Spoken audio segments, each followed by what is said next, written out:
मैं चंद बातें दौरे हाजिर में उम्मत मुस्लिमा की जिम्मेदारियाँ। जब कौमें ज़रूरत की होती है, जैसा चीज़ ज़रूरत की होती है और अहमियत की होती है, तो लोग उसको इस्तेमाल करते हैं, उसके बगैर उनके लिए कुछ नहीं होता। लेकिन जब वो बेकार हो जाती है तो रिप्लेस करते हैं, फेंकते हैं, सवाल करते हैं कि ये ख़राब चीज़ क्यों पड़ी है। कौमें जब ज़रूरत बन जाती है दूसरी कौमों की, तो कौमें उनकी तरफ ऊंची नज़रों से देखना शुरू कर देती है, उनके जैसा होना पसंद करती है। पहली जिम्मेदारी वो है दावत इस्लाम। हमको बरादरान वतन तक इस्लाम का पैगाम पहुंचाना, ये सबसे अव्वलीन फरीज़ा है मेरा और आपका, और यही मकसद के तहत अल्लाह रब्बुल इज़्ज़त ने मुझे और आपको इस दुनिया में भेजा। दूसरी जिम्मेदारी मेरी तो ये है इस्लाह माशरा। हमारे कम्युनिटी में, हमारे समाज में, मुस्लिम समाज में जो बिगाड़ आ रहा है उसकी इस्लाह करना। तीसरा जो हमको अहम काम करना है मालूम, हमको तालीमी बेदारी लाना है कम्युनिटी के अंदर। एजुकेशनल अवेयरनेस, दीन के बारे में एजुकेशनल अवेयरनेस, किताब और सुन्नत की तालीम आम बिल्कुल। चौथा काम जो करना है, याद रखिए, आपको याद रखिए, जो है हेल्थ केयर सिस्टम बनाना आप के खिलाफ। अब आप बोलेंगे मैं तो डॉक्टर नहीं हूँ, उसको डॉक्टर नहीं होना बंदा। आपको अपने कम्युनिटी के बीमार लोगों के इलाज के लिए इंतजाम करना, ये बोल रहा हूँ मैं आप। पांचवा काम जो करना है, याद रखिए, जो है इकोनॉमिकल डेवलपमेंट करना है कौम का, क्योंकि इकोनॉमी, पैसा किसी भी कौम में वो काम करता है जो खून आपके जिस्म में काम करता है। छठा काम जो करना है, याद रखिए, बैतुल माल का निजाम काम कीजिए ज़कात से। सातवां पॉइंट याद रखिए, खाने का रज़्म बनाइए। खाने से बड़ा एहसान आप किसी पे नहीं कर सकते हैं। आठवीं चीज़ जो करना है, याद रखिए, हमको याद रखिए, वो ये है माहौलियात की सफाई करनी। माहौलियात से मेरा क्या लेना देना है, मैं तो चलते चलते थूक सकता हूँ, मेरा मुंह मेरी मर्जी। ये 9 पॉइंट वो ये है कि स्किल डेवलपमेंट सेंटर्स खोलो, रोजगार से जोड़ने के इदारे बनाओ। आखिरी पॉइंट आज का जो लेंगे हम, याद रखिए, एम्प्लॉयमेंट अपॉर्चुनिटीज क्रिएट कीजिए। जो लोग अल्लाह ने सलाहियत दी है, अच्छी बड़ी जॉब्स पर है, मैं उनसे गुजारिश करूंगा जॉब्स को छोड़कर धीरे धीरे अपने खुद के एंटरप्रेन्योरशिप बिजनेसेस खोलो। मोहतरम हज़रात, जैसा कि हम सब जानते हैं कि आज के इस इजलास आम में मोहतरम जनाब एडवोकेट फैज़ सैयद साहब की तकरीर होगी। एडवोकेट फैज़ सैयद साहब, प्रेसिडेंट इस्लामिक रिसर्च सेंटर, ये किसी तारुफ के मोहताज नहीं है। इनका तारुफ करना गोया सूरज को चराग दिखाना है। आपकी तकारीर मुख्तलिफ अनावीन पर यूट्यूब में मौजूद हैं। आप बड़े ही आसान ज़बान में पेचीदा से पेचीदा मसाइल को, हल को मिसाल लोगों तक पहुंचाते हैं। मैं ज़्यादा वक्त ना लेते हुए इस शेर के साथ आपको दावत देता हूँ कि वो आएँ और मौजूदा दौर में मुसलमानों की जिम्मेदारियों पर खिताब करें। तुम आ गए हो तो कुछ चांदनी सी बातें हो, तुम आ गए हो तो कुछ चांदनी सी बातें हो, ज़मीं पे चांद कहाँ रोज़ रोज़ उतरता है। हर गली अच्छी लगी, हर एक घर अच्छा लगा, हर गली अच्छी लगी, हर एक घर अच्छा लगा, वो जो आया शहर में शहर भर अच्छा लगा। मैं मौसूफ को मदू करता हूँ कि वो आए और तकरीर दें। बिस्मिल्लाहिर्रहमानिर्रहीम, अल्हम्दुलिल्लाहि रब्बिल आलमीन, वस्सलातु वस्सलामु अला रसूलिल करीम व अला आलिहि व अस्हाबिहि अजमईन। रब्बि इश्रह ली सदरी व यस्सिर ली अमरी वहलुल उक़दतम मिन लिसानी यफ़क़हू क़ौली। व क़ाल अज़्ज़ा व जल फ़िल क़ुरानिल मजीद, अऊज़ु बिल्लाहि मिनश शैतानिर रजीम, बिस्मिल्लाहिर रहमानिर रहीम। वल अस्र इन्नल इंसाना लफ़ी ख़ुस्र इल्लल लज़ीना आमनू व अमिलुस सालिहाति व तवासौ बिल हक़्क़ि व तवासौ बिस्सब्र। अम्मा बाद, तमाम तारीफ़ें उस अल्लाह अज़्ज़ व जल के लिए लायक व ज़ेबा है जो तमाम जहानों का बनाने वाला और उनसे पालने वाला है, और दरूद सलाम उसके आखिरी नबी मुहम्मद सल्लल्लाहु अलैहि वसल्लम पर। अल्हम्दुलिल्लाह, जैसा कि आप तमाम के सामने ऐलान किया गया था कि आज बाद नमाज मगरिब मैं चंद बातें दौरे हाजिर में उम्मत मुस्लिमा की जिम्मेदारियाँ, रिस्पॉन्सिबिलिटीज़ क्या होंगी एक उम्मत की हैसियत से, वो रखने की बहरहाल इंशाअल्लाह अज़ीज़ कोशिश करूँगा। और मैं समझता हूँ जो लोग इस उन्वान को, इस टॉपिक को सुनकर आए हैं, वो बड़ी संजीदगी के साथ आए हैं, एक सीरियसनेस के साथ आए हैं कि कुछ हमको करना है, याद रखें। और मैं हमेशा जब भी तकरीरें देता हूँ या स्पीचेस देता हूँ तो ये बात ज़रूर कहता हूँ, और ख़ास तौर से ऐसी जगह जब मैं तकरीर देता हूँ जहाँ लोगों के सर में और दाढ़ी में सफ़ेद रंग कम हो, मतलब ऐसे लोग जो नौजवान हों, तो उनको ये नसीहत हमेशा करता हूँ। और वो ये है कि जब भी हम किसी दीनी इज्तिमा में जाए, किसी प्रोग्राम में जाए, जुमा का खुतबा होता है, जहाँ भी जाए, तो अगर इस नीयत से, इस अज़्म से, इस इरादे से जाए कि कुछ ना सही, क्योंकि मुखर्रिर तो बहुत सारी बातें बोलते हैं ना, 20 मिनट, 30 मिनट, 40 मिनट, 50 मिनट, 1 घंटा, 2 घंटे, लेकिन उन तमाम बातों में से कुछ ना सही एक नसीहत लेकर उठूंगा बस। बात तो बहुत सारी की जाएंगी, लेकिन अगर एक नसीहत लेकर अगर उठूंगा, इसको तैयार कर ले, तो 50 के करीब जुमा आते हैं साल में। जुमा के खुतबे सुने आपने, ईदैन के 2 खुतबे आपने सुने, उसके अलावा दीगर इज्तिमात अगर महीने में एक इज्तिमा भी आते हैं तो आप वो करेंगे। तो अगर आप ऐसा हर इज्तिमा से, हर प्रोग्राम से एक चेंज, हर खुतबे से एक तब्दीली लेकर उठेंगे, तो यकीन जानिए ये खुतबे हमारे लिए जुमा के काफ़ी है। हमको दीगर इस्लाही माशरा के प्रोग्राम करने की और ज़रूरत भी नहीं याद रखी। लिहाजा इस इरादे के साथ कि हम कुछ तब्दील करने की कोशिश करेंगे। ये तब्दीली अपने नफ्स में हो सकती है, अपने अंदर, ये तब्दीली अपने ख़ानदान रिश्तेदारों में हो सकती है, ये तब्दीली अपने समाज और माशरे में हो सकती है, याद रखिए, सोसाइटी और कम्युनिटी में हो सकती है। लेकिन हमको कुछ ना कुछ अज़्म करना है, याद रखिए। वरना अभी इस चीज़ को गौर कीजिए, ये ज़िंदगी का मामला बड़ा अजीब है, याद रखिए। ये इस रफ्तार से गुजरती चली जाती है कि इंसान को महसूस भी नहीं होता कब गुजर गई और कितनी गुजर गई।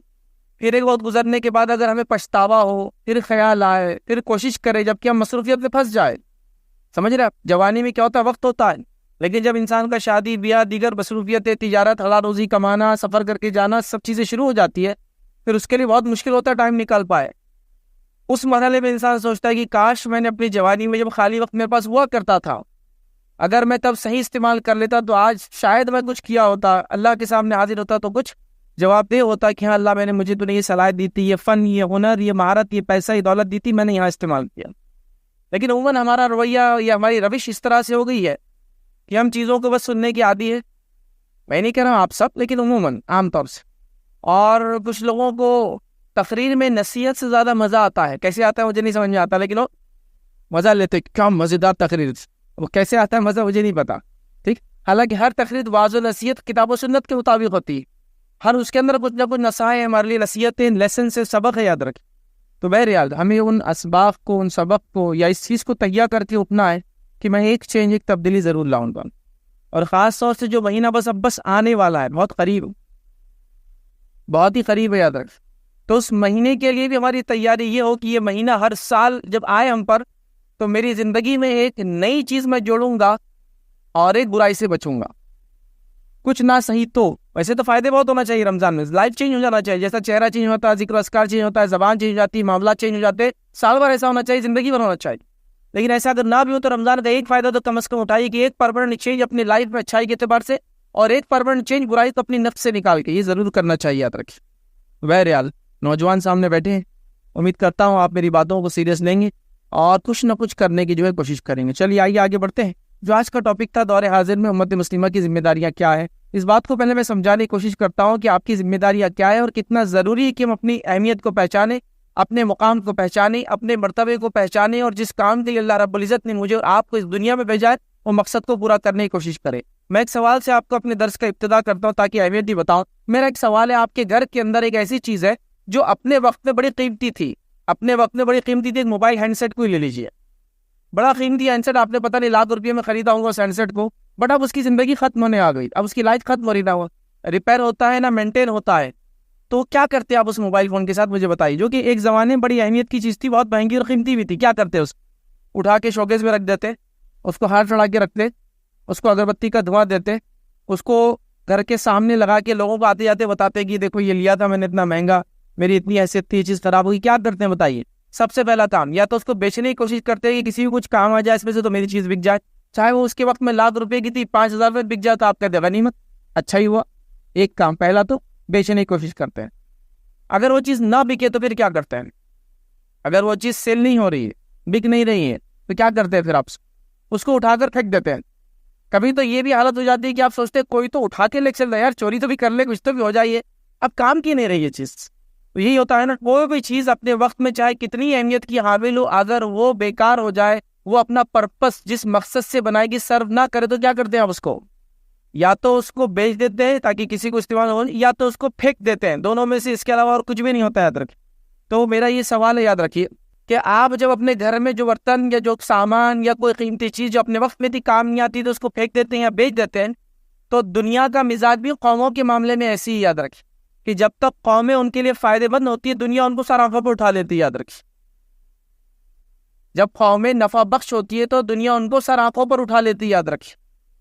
मैं जिस बस्ती से आता हूँ, मैं अपनी बस्ती की मिसालें औरंगाबाद शहर की बड़े फख्र से देता हूँ, लेकिन मैं समझता हूँ आप लोगों को उससे भी बड़ा फख्र होना चाहिए, क्योंकि आप जिस शहर में बसते हैं ये किसी स्टेट का किसी जमाने में कैपिटल हुआ करता था। याद रखिए, ये एक सल्तनत का दारुल हुकूमत हुआ करता था, और वो सल्तनत खुद मुसलमानों की थी। याद रखिए। तो क्या आपको ये ताज्जुब खेज बात नहीं लगती है कि एक गैर मुस्लिम अक्सरियत इलाके में मुसलमानों की इतनी बड़ी सल्तनत शाह निशान ये थी? इसके बाजू में हैदराबाद स्टेट था, इसके नीचे बैसुल स्टेट था, उसके बाद भोपाल स्टेट था, उसके बाद अवध स्टेट था, उसके बाद बंगाल स्टेट था। आपको ये सब ये तारीख का हिस्सा है। याद रखिए, ये हिस्ट्री है, ये रिकॉर्डेड चीजें और आसार आपके अतराफ में जो आप देखते हैं, चलते फिरते उठते बैठते, ये आपको याद दिलाते, रिमाइंडर देते हैं कि तुम जरूरत के लोग थे, तो लोगों ने तुमको उठाकर तख्त पर बिठा दिया था।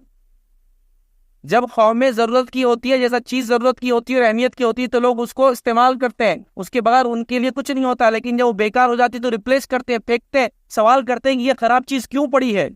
करते नहीं करते हैं। तो गोया ये आसार, ये जो चीजें आपको आर्कोलॉजी के आसपास दिख रही है, ये गवाही दे रही है कि तुम कभी इस मुल्क की, इस खित्ते की, इस इलाके की जरूरत है।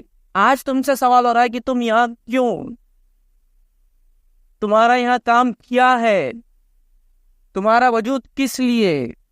दहशतगर्दी के अलावा तुमको कुछ आता भी है? औरतों पे जुल्म करने के अलावा तुम्हारी मर्दानी में कोई चीज बाकी है? आप समझ रहे बात को मेरी? तो ये कौमें जो है ये सवाल कर रही है। याद रखिए।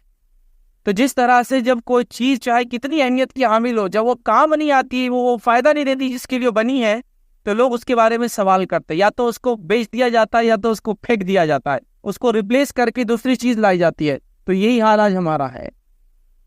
जब हमने अपनी अहमियत को भुला दिया, जब हम अपना मुकाम भूल गए, जब हम ये भूल गए कि हमको किस मकसद के लिए दुनिया में भेजा गया था, तो अब क्या हो गया मालूम आपको? आप एक बोझ बन गए लोगों के ऊपर। याद रखिए, या लोगों को बोझ नजर आ रहे हैं।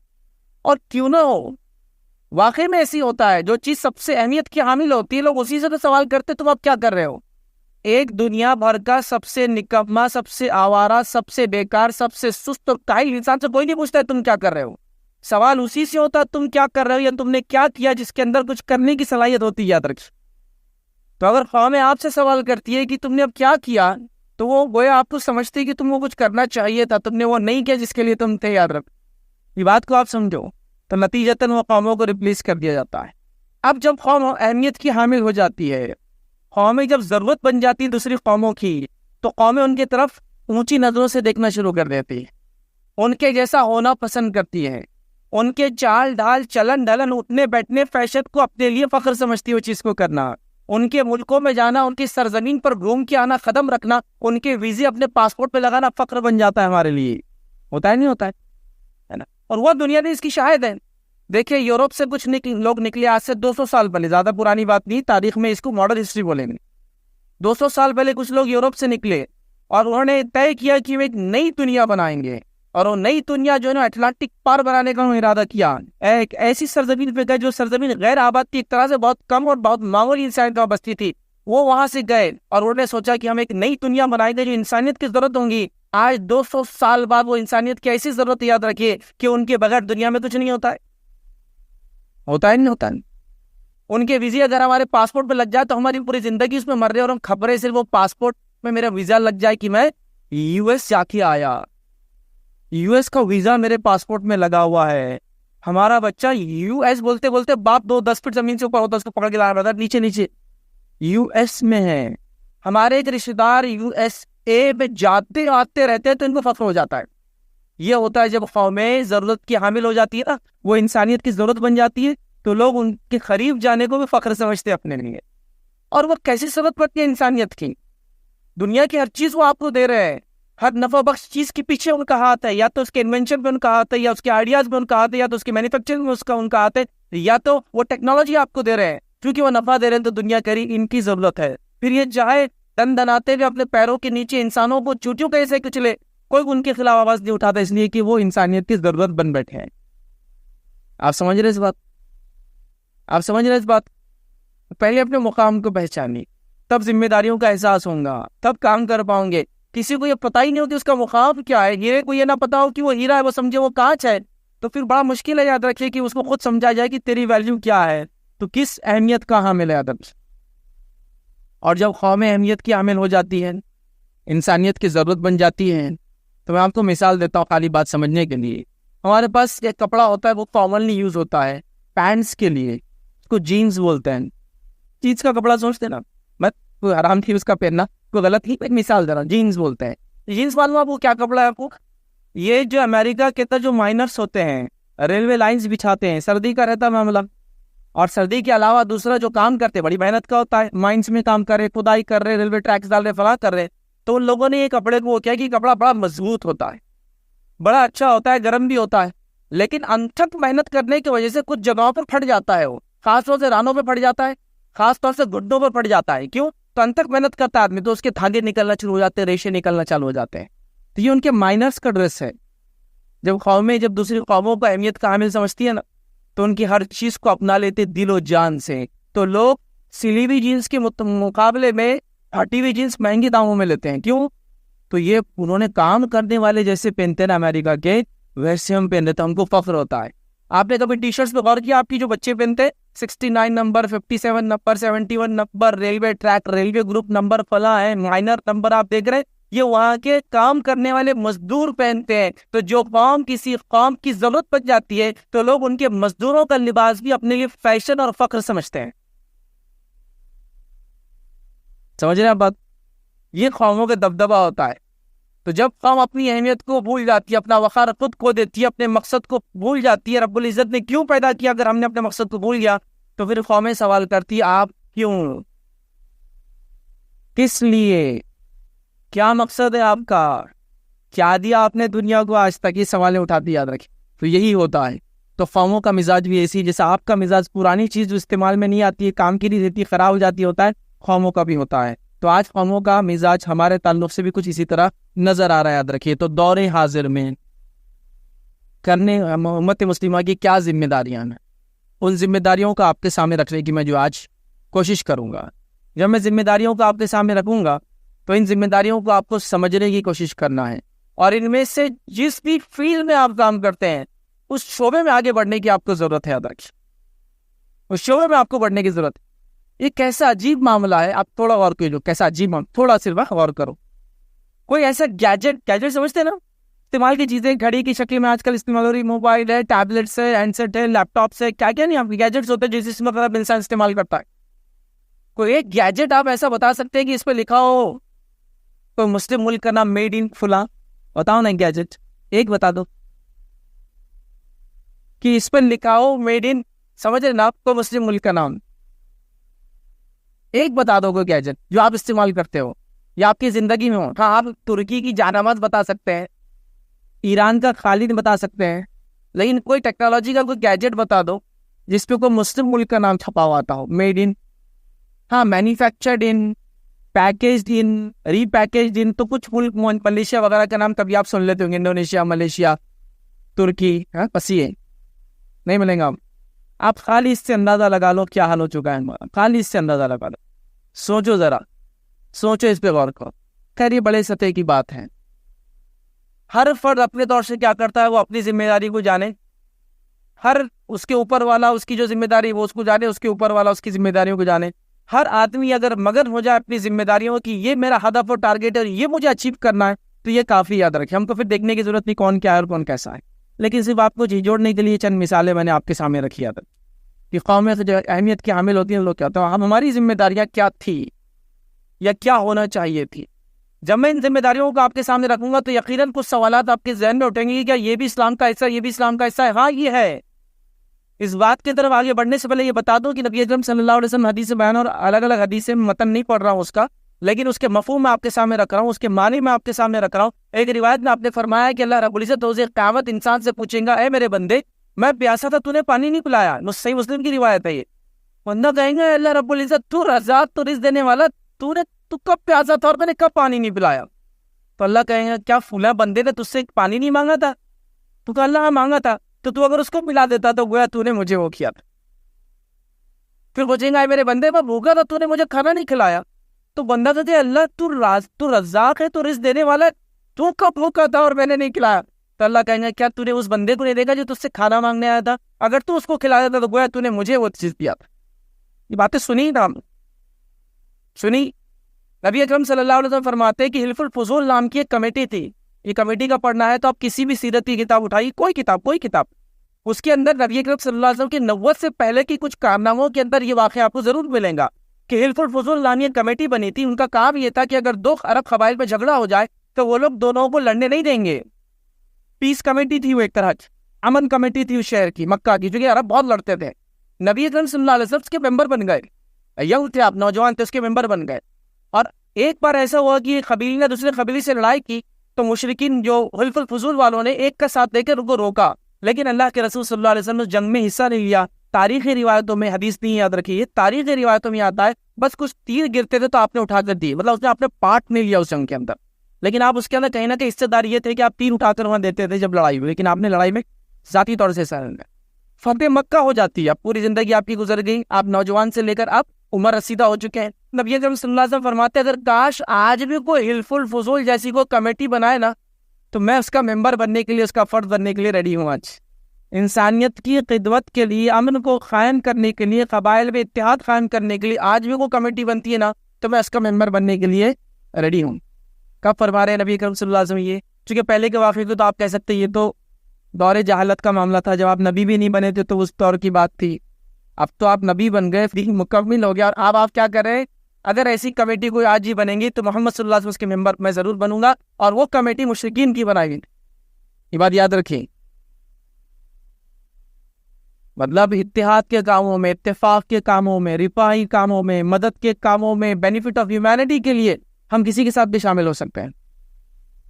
ये समझ रहे हैं बात? और मैं अनगिनत हवाले आपको दे सकता हूँ, अनगिनत। अपनी बात के शुरू करने से पहले पूरी वजाहत कर दे रहा हूँ। एक मर्द के एक वाक़या आता है, एक शख्स था जो प्यासा था, प्यास की वजह से कुएं के पास पहुंचा, कुएं पे डोल नहीं था, वो नीचे उतरा अपने हाथों पैरों से। जब डोल नहीं रहता था आदमी को हाथ पैर पकड़ उतरा, फिर उसने पानी पी के ऊपर आया। जब पानी पी के ऊपर आया तो देखता कुत्ता है और जमीन को चाट रहा है। उसने सोचा कि ये तो मेरे जैसे प्यासा जैसा मैं था, तो उसने कहा कि मैं भी इसको प्यास बुझाऊंगा इसकी, लेकिन हम करूँ तो क्या? पानी नीचे है, वो नीचे उतरता है, रिवायत में आता है नील हाथ पैर से ऊपर चढ़कर आता है और कुत्ते को पानी पिलाता है। रिवायत के अल्फाज सही बुखारी की रिवायत, अल्लाह ने उसकी मग़फ़िरत कर दी, उसको बख्श दिया। किसके साथ अच्छा सलूक किया उसने? कुत्ते के साथ, जो नजस ऐन है अपने आप में। तो बेचना, खरीदना, हाँ, ये हराम है, याद रख। उसकी कोई चीज इस्तेमाल नहीं होती, याद रख। लेकिन उसके साथ भी उसने सलूक किया, अच्छा बर्ताव किया, तो मग़फ़िरत हो गई। एक दूसरी खातून का सही बुखारी की रिवायत, एक खातून थी जो फ़ाहिशा थी, रिवायत के अल्फाज, उसने एक प्यासे कुत्ते को पानी पिलाया, अल्लाह रब्बुल इज़्ज़त ने उसकी मग़फ़िरत कर दी। कुत्ते के साथ उसने सलूक, तो इंसानों के साथ उसने सलूक का क्या ही अजर होगा? क्या होना? खाली एक रिवायत रखता हूँ, फिर अपने टॉपिक की तरफ जाना है हमको।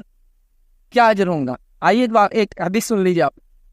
लोग नमाज पढ़ते हैं, हम लोग माशाल्लाह, इमाम साहब इमामत करते हैं, समी अल्लाहु लिमन हमीदा बोलते हैं, तो हम लोग में से बहुत सारे लोग क्या बोलते हैं? रब्बना लकल हम्दु हम्दन कसीरन तय्यिबन मुबारकन फी।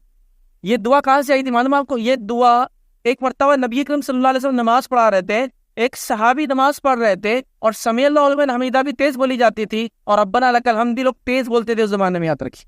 जैसे आमीन के बारे में रिवायतें आती है ना, तो रब्बना लकल हम्द के बारे में रिवायतें आती है। जिसका रब्बना लकल हम्द फरिश्तों से मिल जाए उसकी मग़फ़िरत हो जाती है उसकी भी, जैसे आमीन के बारे में वही रिवायत है, उसी बात में आपको नीचे मिलेंगी।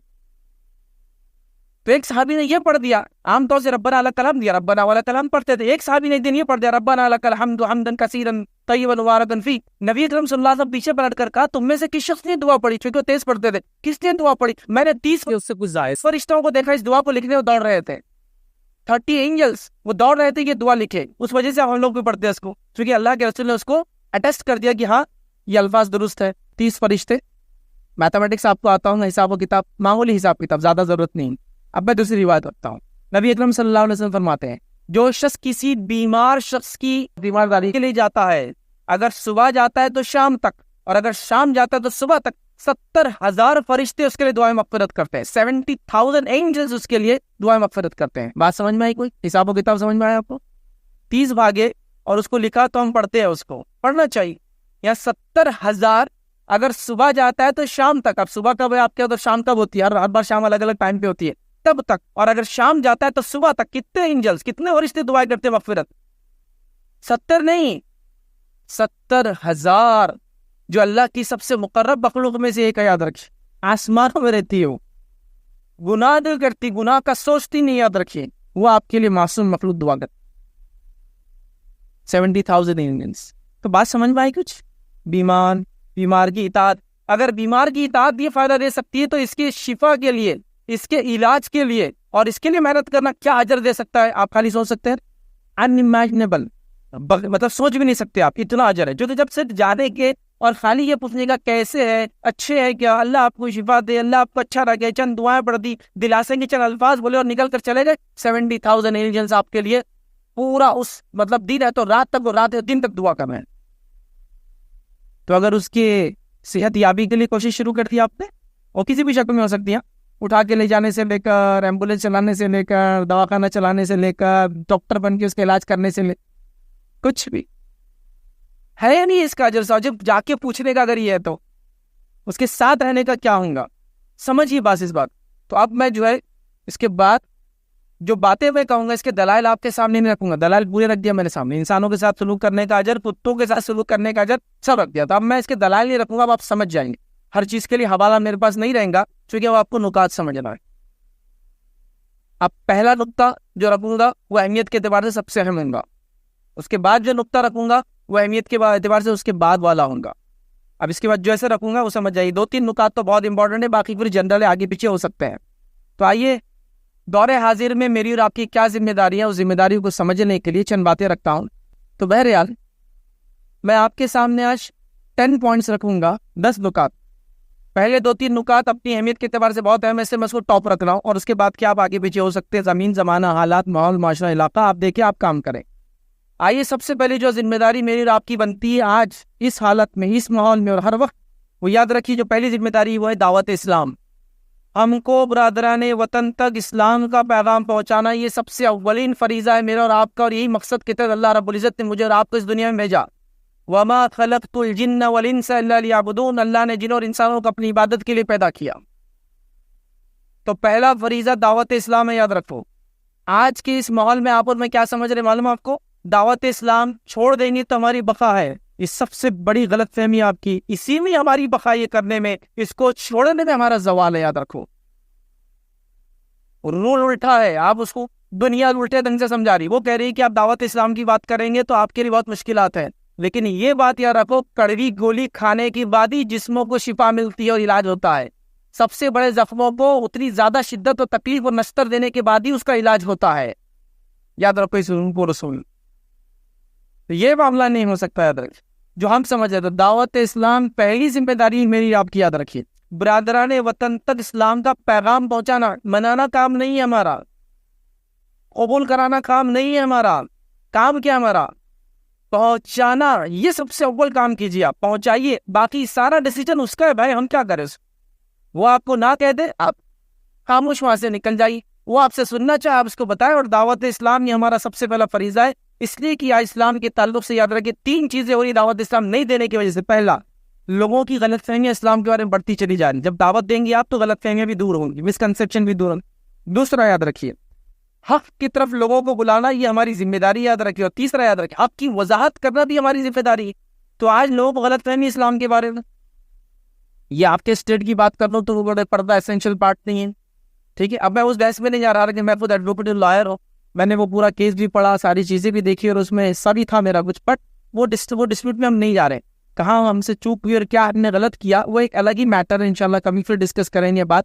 जो लोग अहले इल्म में जो एडवोकेट्स हैं वो उस रिपोर्ट को और जजमेंट जो आया हाई कोर्ट का वो पढ़ लेंगे तो समझ में आ जाएगा। हम अनप्रिपेयर्ड गए थे, मालूम, बगैर तैयारी के साथ गए थे, उठे छुटे की चले गए हमसे।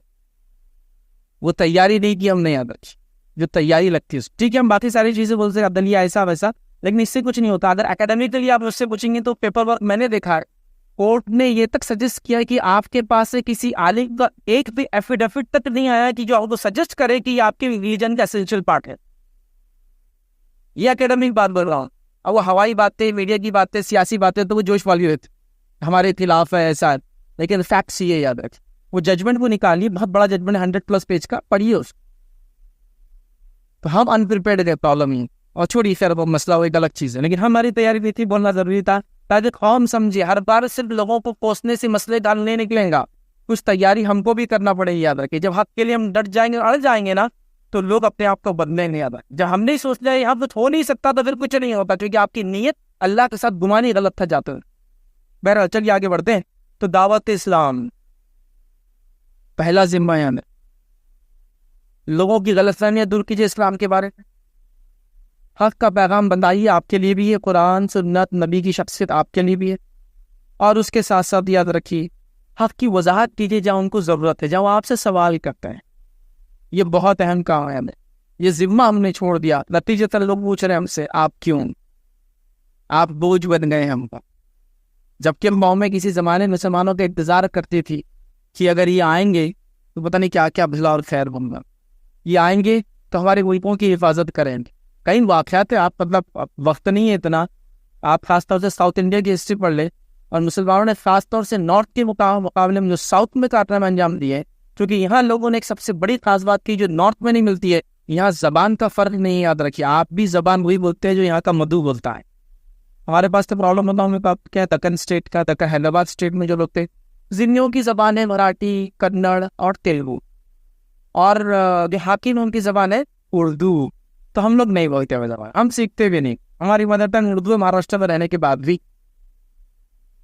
तो ये सबसे बड़ा मसला है। लेकिन साउथ में अल्हम्दुलिल्लाह आपकी ज़बान घर में आप उर्दू बोलते होंगे, लेकिन सारे लोग कन्नड़ सब जानते होंगे। ये इतने बड़े मजमे में पूछूंगा तो आप में से 99% या 90% लोग आज कहेंगे कि हम जानते हैं, हम समझते हैं, हम बोलते हैं, हम पढ़ते हैं। हमारे पास तो सब्जेक्ट भी ऑप्शनल है मराठी वाला, ये भी एक ताज्जुब की बात। ऑप्शनल है, लेना है तो दो, नहीं तो छोड़ दो। सुभान अल्लाह, मैंने जब स्कूल पढ़ा इसी था, हमने छोड़ दिया उसको ऑप्शन के अंदर। कितनी गलत बात है। जब मधु की जबान नहीं जानेंगे तो पैगाम क्या पेश करेंगे यार। जो वर्नाकुलर लैंग्वेज होती है, जिस जबान पे मधु बोलता है, हर तभी जो आया वो अपनी कौम की जबान बोलता था, तो आपको अल्लाह ने फजल दिया, आप कौम की जबान बोलते हैं, पैगाम नहीं पहुंचा रहे थे। जबान से ऑफर तो पहुंचा रहे, मोबाइल के ऑफर आ गए, रिचार्ज के ऑफर आ गए, फला आ गए, लेकिन आखिरत के ऑफर्स कल पेश नहीं कर रहे हैं अच्छे अंदाज। तो आपको पेश कीजिए। मनाना नहीं है हमारा काम, कबूल करवाना नहीं है हमारा काम, बल्कि तबलीग पहुंचाना काम, पहला काम। दावत तबलीग पहली जिम्मेदारी। दूसरी जिम्मेदारी मेरी राम बहैसियत उम्मत वो ये है इस्लाह माशरा। इस्लाह माशरा समझते हैं, हमारे कम्युनिटी में, हमारे समाज में, मुस्लिम समाज में जो बिगाड़ आ रहा है उसकी इस्लाह करना। अभी बिगाड़ तौहीद के अंदर आ सकता है, लेकिन वो मुसलमान है, कलमा को है मतलब, लेकिन ठीक है तौहीद में बिगाड़े, इत्तिबा सुन्नत पे उसके बिगाड़े, मामलात में बिगाड़े, मसाइल में बिगाड़े, यहाँ बिगाड़े, वहाँ बिगाड़े, अखलाक का बिगाड़े, मामलात का बिगाड़े, देखिए कैसे उसकी इस्लाह करना। तो ये दूसरा काम है और अहम काम, अपने घर का सुधार करना। क्योंकि हम दूसरों को अपने घर की तारीफ करके बता रहे हैं, तो अपना घर भी वैसा हो कि लायक हो कि बताया जाए देखो ये मेरा घर। तो हर कोई बोला भाई तुम्हारे पास ही सबसे ज्यादा झगड़े, सबसे गंदी कौम तुम, जबान सबसे गंदी तुम्हारी, महल्ले सबसे गंदे तुम्हारे, और तुम तारत के बाद हमको बोल रहे बड़े पाकी आता ईमान है। सुभान फैक्ट सिर्फ क्या करें, अपने ही होटर अपने ही दांत, हकायक है नहीं। दो महलों के सर्वे कर लो आप इधर इधर, अच्छा दो इकोनॉमिकली सेफ क्लास के आप एरियो का सर्वे करो, ऐसा नहीं अलग अलग। एक नॉन मुस्लिम उसी लेवल के लोग और एक मुस्लिम उसी लेवल के लोग, दोनों के अंदर जाके दो गंदगी और जबान का मामला क्या है, तो आपको दवाई देना पड़ेगी। प्रॉब्लम है कहीं ना कहीं हमने इस्लाह नहीं की जैसा होना। हाँ दावे की इस्लाह के बड़े बड़े दावे कहाँ बनी हुआ, लेकिन फिर मेरी बात तो मानना पड़ेगी। मेरा घर सबसे साफ घर है, लेकिन उसका परनाला जब ओवरफ्लो होता है टाकी का, सीधा सामने वाले को गुस्सा कराता रास्ते पे जाने वाले, उसकी नहीं तो बोला है ना, अच्छा है तो नारा लेके नहा लिया, ऐसी बात है। किसी का परनाला ऐसा नीचे आके नाली में नहीं जाएगा। आप 20 रुपये 40 रुपये square feet pipe, fitting charges 20 से लेकर 30 रुपये है ना। उसके बाद नीचे एक चेम्बर के कॉस्ट अलग, मैनहोल का, इतना क्या करना है, अपने गुस्सा कराएंगे लोगों। चल ये हमारी सोच और मेंटालिटी। मैं आपको बता दूं, सफाई के लिए पैसा नहीं लगता, सफाई के लिए साफ सोच लगती है। सहाबा जैसे गरीब लोग नहीं थे दुनिया में। रिवायतों में आता चीथड़े पहनते थे, एक कपड़ा नहीं कई कपड़ों को सी कर पहनते थे, ऐसी उनकी जिंदगी के हालात थे। लेकिन जहन साफ, इरादे साफ, आइडिया साफ, पैसा नहीं है लेकिन सफाई गुजार करना, लेकिन सोच साफ, यस, तो फिर माहौल भी साफ हो जाता। जब पैसा दिया अल्लाह ने तब भी सफाई। मसला ये है इस्लाह माशरा। कहाँ से आप शुरू करेंगे? कमेटियाँ बनाइए, आपके महल्ले में क्या बिगाड़ा है, आपके इलाके में क्या बिगाड़ा है, आपके समाज में, वहाँ से शुरू कीजिए। मैं उसको गाइड नहीं कर सकता हम लोग कैसा। तौहीद का अगर बिगाड़ा तो तौहीद के प्रोग्राम कीजिए, तौहीद क्या है, शिर्क क्या है, शिर्क की खबात क्या लग रहा है, इत्तिबा सुन्नत पे लोग अमल नहीं करे, मतलब नबी अकरम सल्लल्लाहु अलैहि वसल्लम के तरीके पे नहीं चल रहे, तो इत्तिबा सुन्नत के प्रोग्राम आप लोग डिजाइन कीजिए उसको। ये आपका काम, लोकल उलमा का काम है, वहाँ के जिम्मेदारों का काम है, वहाँ की कमेटियों का काम है। मैं सिर्फ बता सकता हूँ क्या ये काम कर। हाँ, तंबाकू आम हो चुका है, लड़कियां बात कर निकाह कर रही है, नशा आम हो चुका है, ड्रग्स आम चुका है। हाँ, गैम्बलिंग क्या बोलते हैं, सट्टा जो बोलते हैं, जुए बाजियां। पहले ठीक है, जुए खाने में जाके जलते तो लोग बुरा मानते थे, अभी बाप बेटे दोनों मिलकर खेल रहे ऐप के ऊपर। आप समझ रहे बात को, मतलब बुराई क्या लगी, बुराई ना रही। मतलब अगर ऐसा पत्ता डाले कोई निकाल के जो साबित पत्ता हो उसके ताश के अंदर से, तो ये आराम, ये जुआ कितना गलत काम करा। और यही ऑनलाइन से उंगलियों से हलाए तो लाया थे 100 रुपये कैसे, देख लिया फिर बता के, ये तो ऐप है, तो आप सही जुआ थोड़ी खेल रहे, ऐप है ये तो। कितनी बुराइयां, अब कैसे इन बुराइयों का अहाता करेंगे आप। जबकि बात मैं बुराई से नहीं कह रहा हूं, लेकिन सोच के लिए कह रहा हूं। हमारे जिम्मेदारों का एक तबका ऐसा है जो जानता है कि नौजवानों में बिगाड़ और बुराई कहाँ से आ रही है और कैसी आ रही है, नतीजा तो कुछ समझ में नहीं आ रहा। तो वो लोग अभी दूसरी बातों में चल रहे हैं, प्रोग्राम दूसरी किस्म के हो रहे हैं, और नौजवान अपनी बुराई मतलब अपने इसमें लगे, उनको लगता है कि ये बुराई है ही नहीं, इसलिए तो बड़े कोई बोलते ही नहीं होंगे इसके बारे में रोक कर। हो रहा है कि कोई ऐसा ही किसी ने आपको प्रोग्राम रखकर बोला कि गेमिंग के जो वो काम, मतलब ऑनलाइन जो हराम काम हो रहे हैं वो क्या है, तो बताया जैसे आपको जुआ हराम है तो पता है, लेकिन ऑनलाइन जो काम हो रहे बुराई पता है क्या क्या हो रही, नहीं पता है, तो गाइड भी नहीं किया जा रहा। तो नौजवानों को लग रहा हम जो भी कर रहे हैं बिल्कुल राइट डायरेक्शन में जा रहे हैं। तो बहरहाल इस्लाम माशरा के प्रोग्राम तो बहरहाल आपको बनाना पड़ेगा, आप देखिए कहाँ से शुरू करेंगे आप।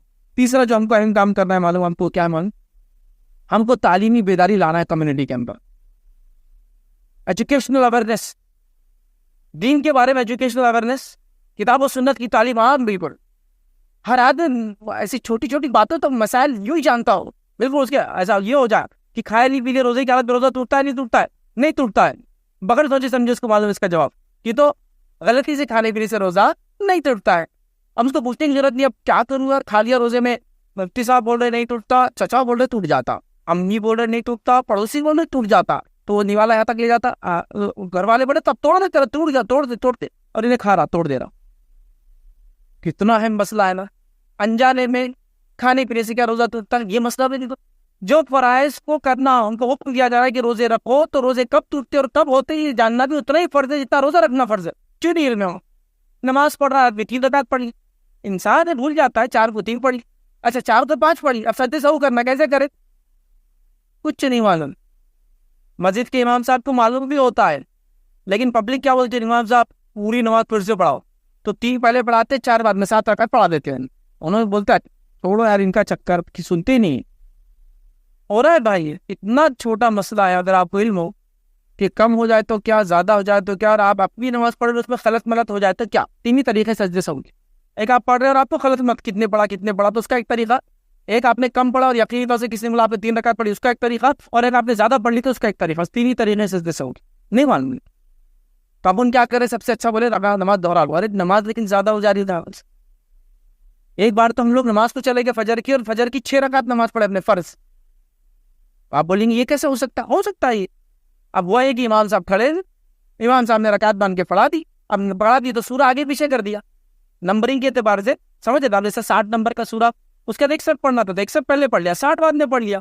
हालांकि इससे कुछ भी नहीं होता, नबी अकरम सल्लल्लाहु अलैहि वसल्लम से कई रिवायतों में साबित है कि आपने पहले बात की सूरे को पहले पढ़ा और पहले सूरे को बाद में पढ़ा, इस साबित है। लेकिन लोगों ने बोले इमाम साहब सूर्य की तरतीब आगे पीछे हो गई, फिर से इल्जाम, फिर से कोई इख्तिलाफ नहीं, कोई डिस्प्यूट नहीं भाई, एक से भी बात नहीं करना है, तुम बोल रहे फिर से, चलो फिर से खड़े हो गए हो, फिर उनसे विचारों से क्या हो गई, फिर उन्होंने एक सूर आगे पीछे कर दिया, तो इमाम साहब फिर से, इमाम साहब बोले कोई मसला नहीं, फिर से, और हम खाली देख रहे हैं, हम बोले चलो 1-2 रकात, फिर 2 नफिल, फिर 2 तो होगी ना फर्ज, अपने को तो मालूम मसला क्या है, लेकिन आप थोड़ा भी चले गए तो फैसला नमाज छोड़ते चले गए फसर की, ये लोग नमाज नहीं पढ़ते, क्योंकि मस्जिद जाहिर सी बात है वो उन लोगों की नीति जो किताबों सुन्नत को मानते हैं, तो अब कैसे रहता है, हर चीज़ में नजर रहती है, आप क्या कर रहे हैं, कैसे कर रहे हैं। अब मैं जिस इलाके से आता हूँ बहुत ज्यादा मस्जिदें नहीं याद रखी, कुल शहर के अंदर 6 मस्जिद है और दूर दूर है बहुत हमारे इलाके से, मुश्किल हो जाती है कभी कि हर जगह फजर में रीच हो, समझ रहे ना, 6 में 12 पढ़ाते तो 12 पढ़ा, तो 20 पढ़ाते तो फजर की 20 पढ़ा, क्या करेंगे आप, समझ रहे मेरी बात को। मतलब ये कि इल्म की इतनी कमी की बहुत बेसिक चीजें मालूम नहीं आपको, बहुत बुनियादी चीजें अहमियत के एतबार से बहुत अहम है, लेकिन ये बुनियादी चीजों में आता है मालूम आपको, ये हर वो ऐसा ही है हर किसी को ना, तो वो तालीमी बेदारी लाइन, दीन की तालीम बेदारी में नंबर 1, दुनिया की तालीमी बेदारी में नंबर 1। अब दुनिया की तालीम बेदारी का क्या हाल है और दिन की क्या अहमियत, 2 मिसालें देके बात समझाता हूँ। पहली मिसाल है कि एक साहब जो मेरे बहुत करीबी थे और एक सच्चा वाक़या उन्होंने सुनाया कि वो हज के लिए गए थे, हज के अंदर वो तवाफ कर रहे थे। तवाफ में 2 बूढ़ी औरतें उनके सामने चल रही थी, जिनकी जबान वगैरह से बड़ा इलाके और उनकी हालचाल का पता चलता था, तो वहां चल रही थी। तो एक औरत ने दूसरी औरत से पूछा, और क्या पूछ रही सवाल, अब चूंकि हज में होते पुश होता है, धक्का होता है, बहुत रश होता है, आप ये नहीं बोल सकते औरतें हैं तो जरा बाजू चलो, नहीं जगह नहीं मिलती, आप चल रहे हैं। तो सुनी भी आ रही है जो बातें करे, एक तो तवाफ करी लेकिन बातें भी करी, हालांकि दुआएं करना चाहिए। तो एक ने दूसरे से पूछा, ये काले डब्बे में क्या है? उसको ये भी नहीं पता, इसको काबा बोलते हैं। क्या पूछ रही वो, ये काले डब्बे में ब्लैक बॉक्स में क्या है? तो दूसरी क्या बोले, आई तेरे को नहीं मालूम, मतलब उसको बहुत नॉलेज था, उसने ऐसा बताया तेरे को नहीं मालूम। नौज बिल्ला, अल्लाह जाने की खबर है, अल्लाह ताला की मजार है ये, वो ना क्योंकि उसके इलाके में शायद वो उसी का तवाफ करते थे, मजारों का। ये अल्फाज बोले तो ये तो ऐसे हो गए कि ये औरतों ने लाखों रुपए खर्च करके हज को आए और इनको तौहीद नहीं मालूम, जिस रब के लिए वो हज करने आए और रब के बारे में नॉलेज नहीं है, उनको लगता है जीता भी और मरता भी। सवाल ये है दीनी दुनियावी। अब और क्या बोलूं मैंने एक मरतबा एक वीडियो के अंदर ये बात कही थी, आज तकरीबन 10 साल पहले लोगों ने बड़ा मजाक उड़ाया था कि फैसला लोग आसानी भी करते, लेकिन ये सच्चा वाक़या था कि लोग जो वर्चुअल वजू करते, मैंने कहा था वर्चुअल वजू समझते आप, ऐसे दीवार के पास जाके यूं करते, नल खुल गया, टाइम नहीं आता ना, तो बोले पानी नहीं रहता, क्या करना, जैसा पानी के साथ वजू करते ना तो हवा में करना। तो लोगों ने हंसा। अब देखिए वीडियोस, आप हज और उम्रे की कितने वीडियोस है जो अरबों ने बनाए, मजाक उड़ाने के लिए। हिंद पाक के लोग जो आगे कैसी बेवकूफियां करते, हरम के पिलरों पे तवाफ के वो जो तैव में पानी नहीं ना, तो वहां से नल खोल रही, और वो घूम घूम के बोला पानी का है, वो अरब जो पानी का है, कैमरा डालना बीच में, और इनका ऐसा बोलो मत जिसको अपना वजू करते रहो, पूरा वजू वर्चुअली कर। सुभान अल्लाह, तैने को नहीं बताओ, जमीन पे या किसी चीज पे जो सरफेस आपका हाथ मारा, चेहरे पर हाथ पैरा, उल्टे से सीधा, सीधे से उल्टा, ये तैमूम का वजू, ये तैमूम का गुस्ल, नासिम भाई तो नासिम, कुछ नहीं इसका। ये दीनी इल्म का हाल है, समझ रहे आप बात। और दुनियावी इल्म का क्या मामला है, सचर कमेटी की रिपोर्ट आई, एजुकेशन से रिलेटेड बहुत सारे लोग हैं आपके शहर में, माशाल्लाह बहुत मुस्लिम एजुकेशन इंस्टीट्यूट है, अल्लाह उसमें बरकत दे, लेकिन ये कम है, पर भी इसमें मजीद इजाफे की लोग। हमारी पॉपुलेशन के एतबार से ये कुछ भी नहीं है, हमारी पॉपुलेशन से बड़ा मुस्लिम पॉपुलेशन, ये तो मुस्लिम्स को भी नहीं पूरेंगे, 4-5-6 कॉलेजेस जो आपके हैं ये तो उनको भी नहीं पूरेंगे, आपको इससे आ जाएंगे। और आपको ये नहीं चाहिए, आपको तो यहाँ के इलाके की नॉन मुस्लिम्स की भी जरूरत बन जाना है। जिस तरह से हमारे ईसाई भाई हर जगह जरूरत बने हुए लोगों की, हर जगह इदारे 2% और 1% होते हैं एक इलाके के अंदर, लेकिन 10-10 और 20-20 एजुकेशनल इंस्टीट्यूट चलाते हैं। ऐसा लगता है कि पूरी आबादी से यही काम कर रही है, वो आपके बच्चों की तालीम की जरूरत बन बैठे। कॉन्वेंट स्कूल से पढ़े कितने लोग हैं, हर आदमी फख्र से बन, दूसरे को बोले आधा ही पढ़ा, मैं पूरा पढ़ा 10वीं तक, फख्र समझते आप उस कॉन्वेंट सिस्टम एजुकेशन। क्या मानो आपको, चर्च ने यह तय किया कि गैर ईसाई बच्चे भी चर्च में आके पढ़ सकते हैं, तो उन्होंने एक लॉ पास किया, और तकरीबन आज से 200 साल से, तकरीबन 17वीं सदी की इब्तिदा में, कि नॉन ईसाई बच्चे आके चर्च में पढ़ सकते हैं। इसको बोलते कॉन्वेंट सिस्टम एजुकेशन। जहां ईसाई अच्छे आकर चर्च में पढ़ा करते थे, उन्होंने गैर ईसाइयों को भी इसकी इजाजत दे दी, और मुख्तलिफ उनके दीनी सब्जेक्ट के अलावा दुनिया में सब्जेक्ट भी ऐड कर दिया। इसीलिए कभी भी कुछ कॉन्वेंट स्कूल होगा तो उसमें चर्च पहले होता है और फिर उसके अतराफ में स्कूल बनता है।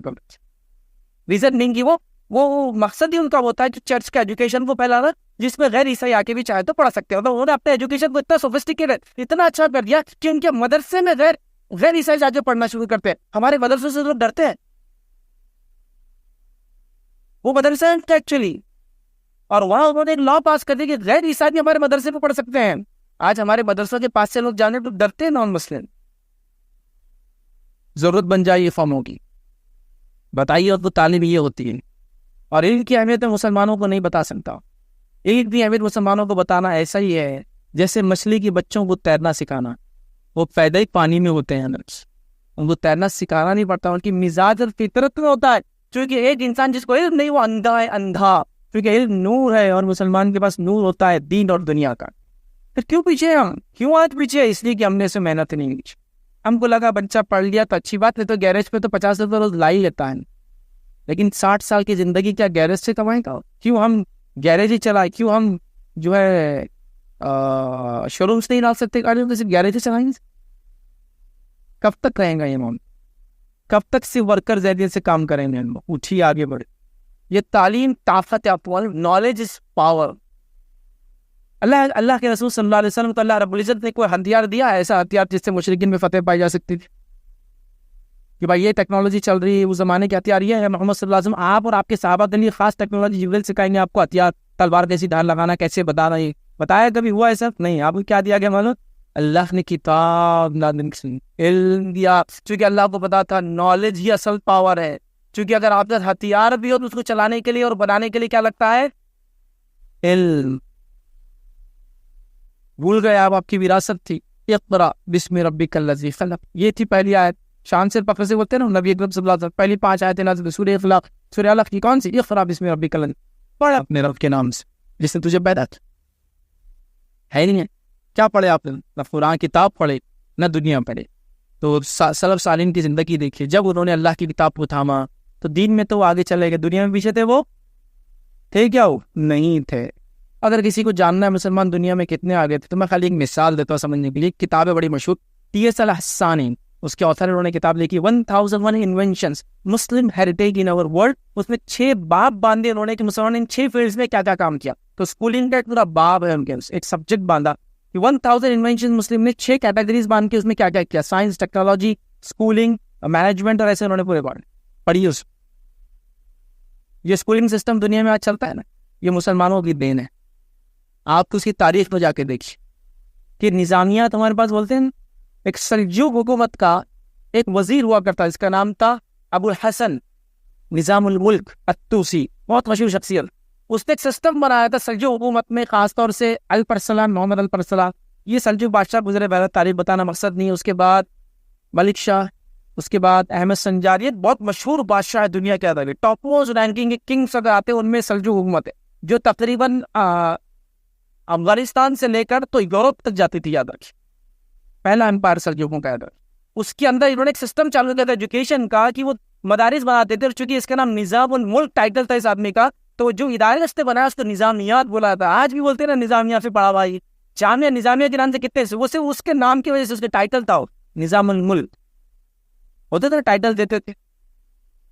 समझा? उसने सियासत पे और हुकूमत कैसी की जाए किताबें लिखी, जो यूरोप के लिए बाद में उनके बादशाहों के लिए गाइड बुक बनी कि ये इस तरह हुकूमत की जाती है। बादशाह का ये रोल है, रियाया का ये काम है, वजीरों का ये काम है, और फुलाफा ये है, हुकूमत ऐसी चलेंगी और फौज ऐसी काम लेंगी कि इससे हुकूमत इससे इंस्ट्रक्शन लेंगी, इससे लेंगी।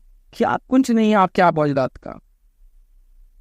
अब कहाँ से शुरू करो? बस जहां खड़े ना वहां से शुरू करो। अब इतना ऊपर मत देखो कि अपन पहले क्या थे, पहले ये महल अपना था, छोड़ दो, आप दूसरा बनाओ अपने लिए। वो था, अब चला गया। अब नया एम्पायर खड़े करो तुम्हें, वो इस तरह से कि जहां खड़े वहां से शुरू करो। ये तो तारीख थी, लेकिन तारीख को याद रखना। ये जो हिस्ट्री होती है ना, ये तारीख बहुत अहम होती है। और ये भी जिसको कहते हैं, जो शातिर कौमों की चालबाजियां होती है दूसरी कौमों की तरफ, वो आपको अपनी तारीख बुलाना लगाते हैं। सबसे जब आप क्या थे भूल जाते हैं तो आपको समझ में नहीं आता आप क्या है। तो फिर शेर के बच्चों को भी लगता है वो जो है क्या है, भेड़ के बच्चे हैं, क्योंकि भूल जाते अपनी तारीख, वो क्या थे, वो कैसे थे, वो कैसे जिए। बहरहाल समझने की चीज़ें तो बहरहाल एजुकेशनल डेवलपमेंट, स्कूल, कॉलेजेस, मकतब, मदारिस, इजलाल मिथन्स, अपनी कौम की सर्विस कैटर कीजिए, उनकी ज़रूरतों को पूरा कीजिए, और इससे बढ़कर इंसानियत को इल्म की रोशनी, ताकि जहालत का अंधेरा खत्म हो जाए। लोग पढ़े लिखे बोलने के दावा करने के बावजूद भी आज भी जाहिल नहीं के नाम, पढ़े लिखे हो बोलने के बावजूद भी कितने जाहिल आप अंदाजा लगाइए। वो आप देख रहे हैं, टीवी खोल लीजिए, दिख जाएगा आप। चौथा काम जो करना याद रखिए, आपको याद रखिए, जो आज उम्मत की जिम्मेदारी वो है हेल्थ केयर सिस्टम बनाना आप खिलाओ। अब आप बोलेंगे मैं तो डॉक्टर नहीं हूँ, उसको डॉक्टर नहीं होना पड़ता, उसको डॉक्टर नहीं होना पड़ता। आपको अपने कम्युनिटी के बीमार लोगों के इलाज के लिए इंतजाम करना, ये बोल रहा हूँ मैं। आप समझ रहे मेरी बात? आप फिर आप डॉक्टर है भी तो ठीक, नहीं भी हो तो आप ये काम कर सकते। बिजनेस में पैसा इन्वेस्ट करते तो क्या वो बिजनेस करते तो इन्वेस्ट करते उसमें? कभी बात आपको कुछ मालूम नहीं होता, वो बहुत बड़ा बिजनेसमैन है, वो बोला 10 लाख इन्वेस्ट कर दो, मुनाफा दूंगा, तुम स्लीपिंग पार्टनर मैं कम कर देना। ये भी वैसी, आपको आना जरूरी नहीं, इसकी सोच रखना जरूरी है कि उम्मत मुस्लिमा को खुद कितनी बीमारियों से दो चार है, और इंसानियत खुद बीमारी से दो चार है। आप डॉक्टरों को कोसते हैं जो बुरे होते हैं, आप मेडिकल फील्ड के लोग कोसते हैं जो बुरे होते हैं, जो कट प्रैक्टिस कर रहे हैं, जो धोखा दे रहे हैं, जो खामोखा दवाएं दे रहे हैं, तो आप क्यों नहीं उसमें कदम उठाते? कुछ आपके पास इतना जबरदस्त सिस्टम है ज़कात और सदकात में, जो दुनिया में किसी कौम के पास नहीं है। फिर क्यों आपके पास सिस्टम नहीं चैरिटेबल क्लिनिक्स और चैरिटेबल हॉस्पिटल्स का? क्यों आप दर भटकते हैं? आपका हार्ट का पेशेंट किस हॉस्पिटल में जाके इलाज कराता है बताइए? आप सत्य साई बाबा के हॉस्पिटल में जाते हैं, हम लोग साईं बाबा के हॉस्पिटल जाते हैं शिरडी में, वहाँ क्योंकि उससे सोफिस्टिकेटेड हॉस्पिटल मौजूद ही नहीं इंडिया के अंदर। वो हमारे भाइयों ने काम कर दिखा। अब आप उनको जो भी मानते हो आपका मसला है, उन्होंने इंसानियत तो कुछ दिया, आपको ऐसा मानना पड़े। देखो ना, आप 4 लाख 5 लाख का ऑपरेशन है, वो फ्री होता है नहीं होता है? होता है, होता है। लोग कहाँ कहाँ से आते हैं भाई इलाज कराने। तो आपको क्या कमी थी मुझे बताइए, आपको क्या कमी है? किसी चीज की कमी है आपको? पैसे की कमी नहीं उम्मत मुस्लिम को। जो शख्स ये बोले मुसलमानों का पैसा नहीं है, वो सबसे बड़ा झूठा है। जाके नॉन मुस्लिम कौमों से पूछिए जो बाजारों में बैठी है, उनको पता है पैसा किस पाम के पास। सुनारों की दुकान पे आप देखिए, अगर 10 कस्टमर है तो 5 बुरखे रहेंगे, इसमें से 5। आबादी के एतबार से 30%, 40%, 10%, कस्टमर बेस के एतबार से आधे कस्टमर है। समझ रहे आप? तो नहीं, कौम खुशहाल है, कौम के पास तरतीब से पैसा खर्च करने की समझ नहीं। प्रॉब्लम यहाँ है। और पैसा भी खर्च मत करो, बोल रहा मैं आपको। ज़कात जो आपके माल से निकलती है, अरे उसको अगर कंस्ट्रक्टिव यूज करना है तो आप एक ऐसा हेल्थ केयर सिस्टम इंडिया में बना सकते हैं कि आप यहाँ की कौमों की जरूरत बन जाएगी। यहाँ की जरूरत क्यों बोलेंगे मुसलमानों के बगैर इलाज नहीं हो सकता। तो खबरदार कोई भी यहाँ इलेक्ट होकर आए तो इनके खिलाफ बात नहीं करना, क्योंकि ये हमारी जरूरत है। ये लोगों को इस बस्ती से निकालने की, उनके खिलाफ आग उगलने की कोई हिम्मत नहीं कर सकता, क्योंकि ये लोग हमारी जरूरत है। जब तुम जहां नहीं पहुंचते ये वहां पहुंचते हैं, तुम जो नहीं करते वो ये करते हैं, तुम हमको जो नहीं खिलाते ये वो खिलाते हैं। ये वो कौम है जो अपने साथ साथ अपने पड़ोसी का भी ख्याल रखती है, क्योंकि इनके नबी का हुक्म है कि वो शख्स सच्चा मोमिन नहीं जिसका पड़ोसी भूखा और उसको उसका पता ना और वो पेट भर खाकर सो जाए। तो यानी का पड़ोसी, मुस्लिम पड़ोसी है कोई हदीस में ऐसा शरा? मुस्लिम पड़ोसी, पड़ोसी कोई भी हो सकता है, यहूद हो सकता है, नसारा हो सकता है, हिंदू हो सकता है। हिंदुओं में कई अलग अलग होते हैं, कोई भी हो सकता। समझ रहे आप? ये है हेल्थ केयर सिस्टम बनाओ ना। ज़कात की बाढ़ आने वाली है रमजान में। ये बाढ़ का पानी डैम के जैसा, बांध बोलते हैं ना, बांध के जैसा उसको रोक लो, ताकि साल भर फायदा उठाओ फसलों को। या फिर बेरा रवि के साथ बहने दो एक साथ, और 2 महीने में सूख जाता है। एक होता है ना, आप या तो नदी पे बांध दो तो साल भर पानी यूज हो सकता है, या तो छोड़ दो जाके कहीं भी सूख जाएंगे। वही हो रहा है ना, थैली में भर के ला रहे हैं सेठ साहब ज़कात देने के लिए 5-5 रुपए के सिक्के। जो आ रहा है उसको खड़ लो, क्या ज़कात दे रहे, 5-5, 10-10 के सिक्के दे। तमाशा बना दिया ज़कात का, तमाशा।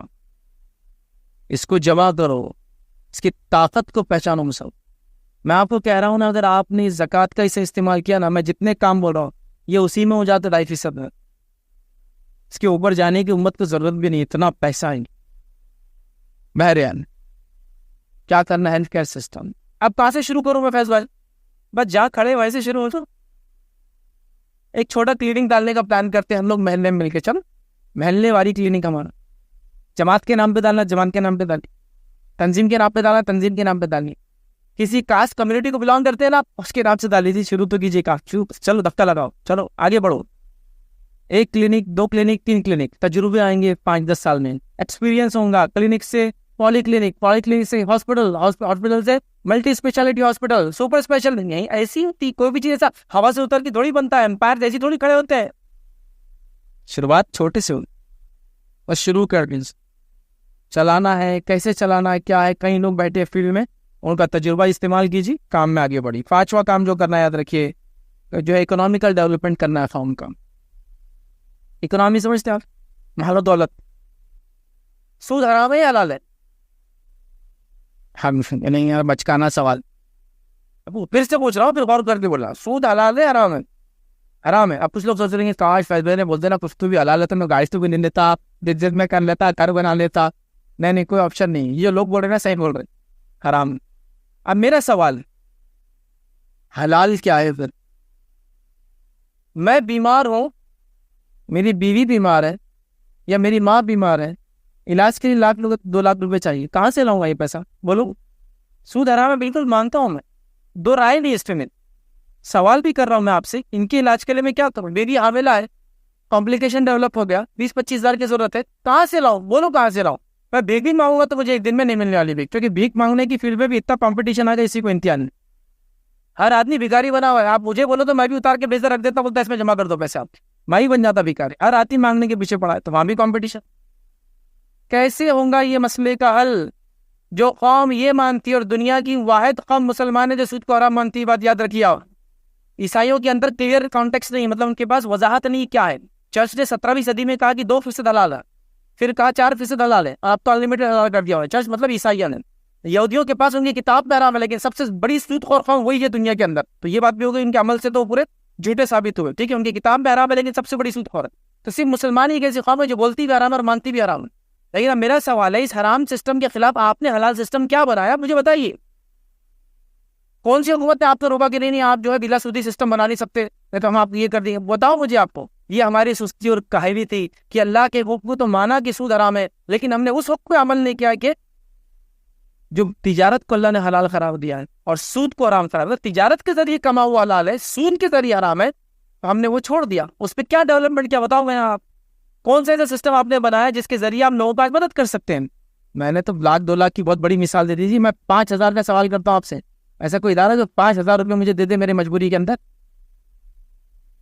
चलो ये तो मजबूरी है, चलो मैं मजबूर नहीं हूँ, सेठ साहब हूँ, लेकिन मुझे बिजनेस बढ़ाने के लिए पैसा चाहिए, कहाँ से लाओ?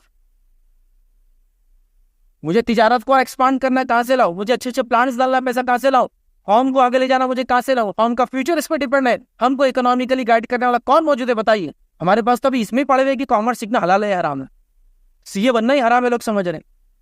मतलब बोलते हैं ना, जब पत्थर पड़ जाते हैं सर पर फाउंड के तो कुछ नहीं हो सकता। कौन आपको इकोनॉमिकली गाइड करेंगे हलाल और हराम क्या है, कौन से जरिए से आ सकता है, कौन से नहीं, कहाँ बचा सकते हो कोई चीज़, कहाँ लगा सकते हो, किस इन्वेस्टमेंट में फायदा, किस में नुकसान है, क्या चीज़ पढ़ो, कोई सिस्टम नहीं। तो इकोनॉमिकल कुछ ना कुछ मॉडल तैयार करो भाई।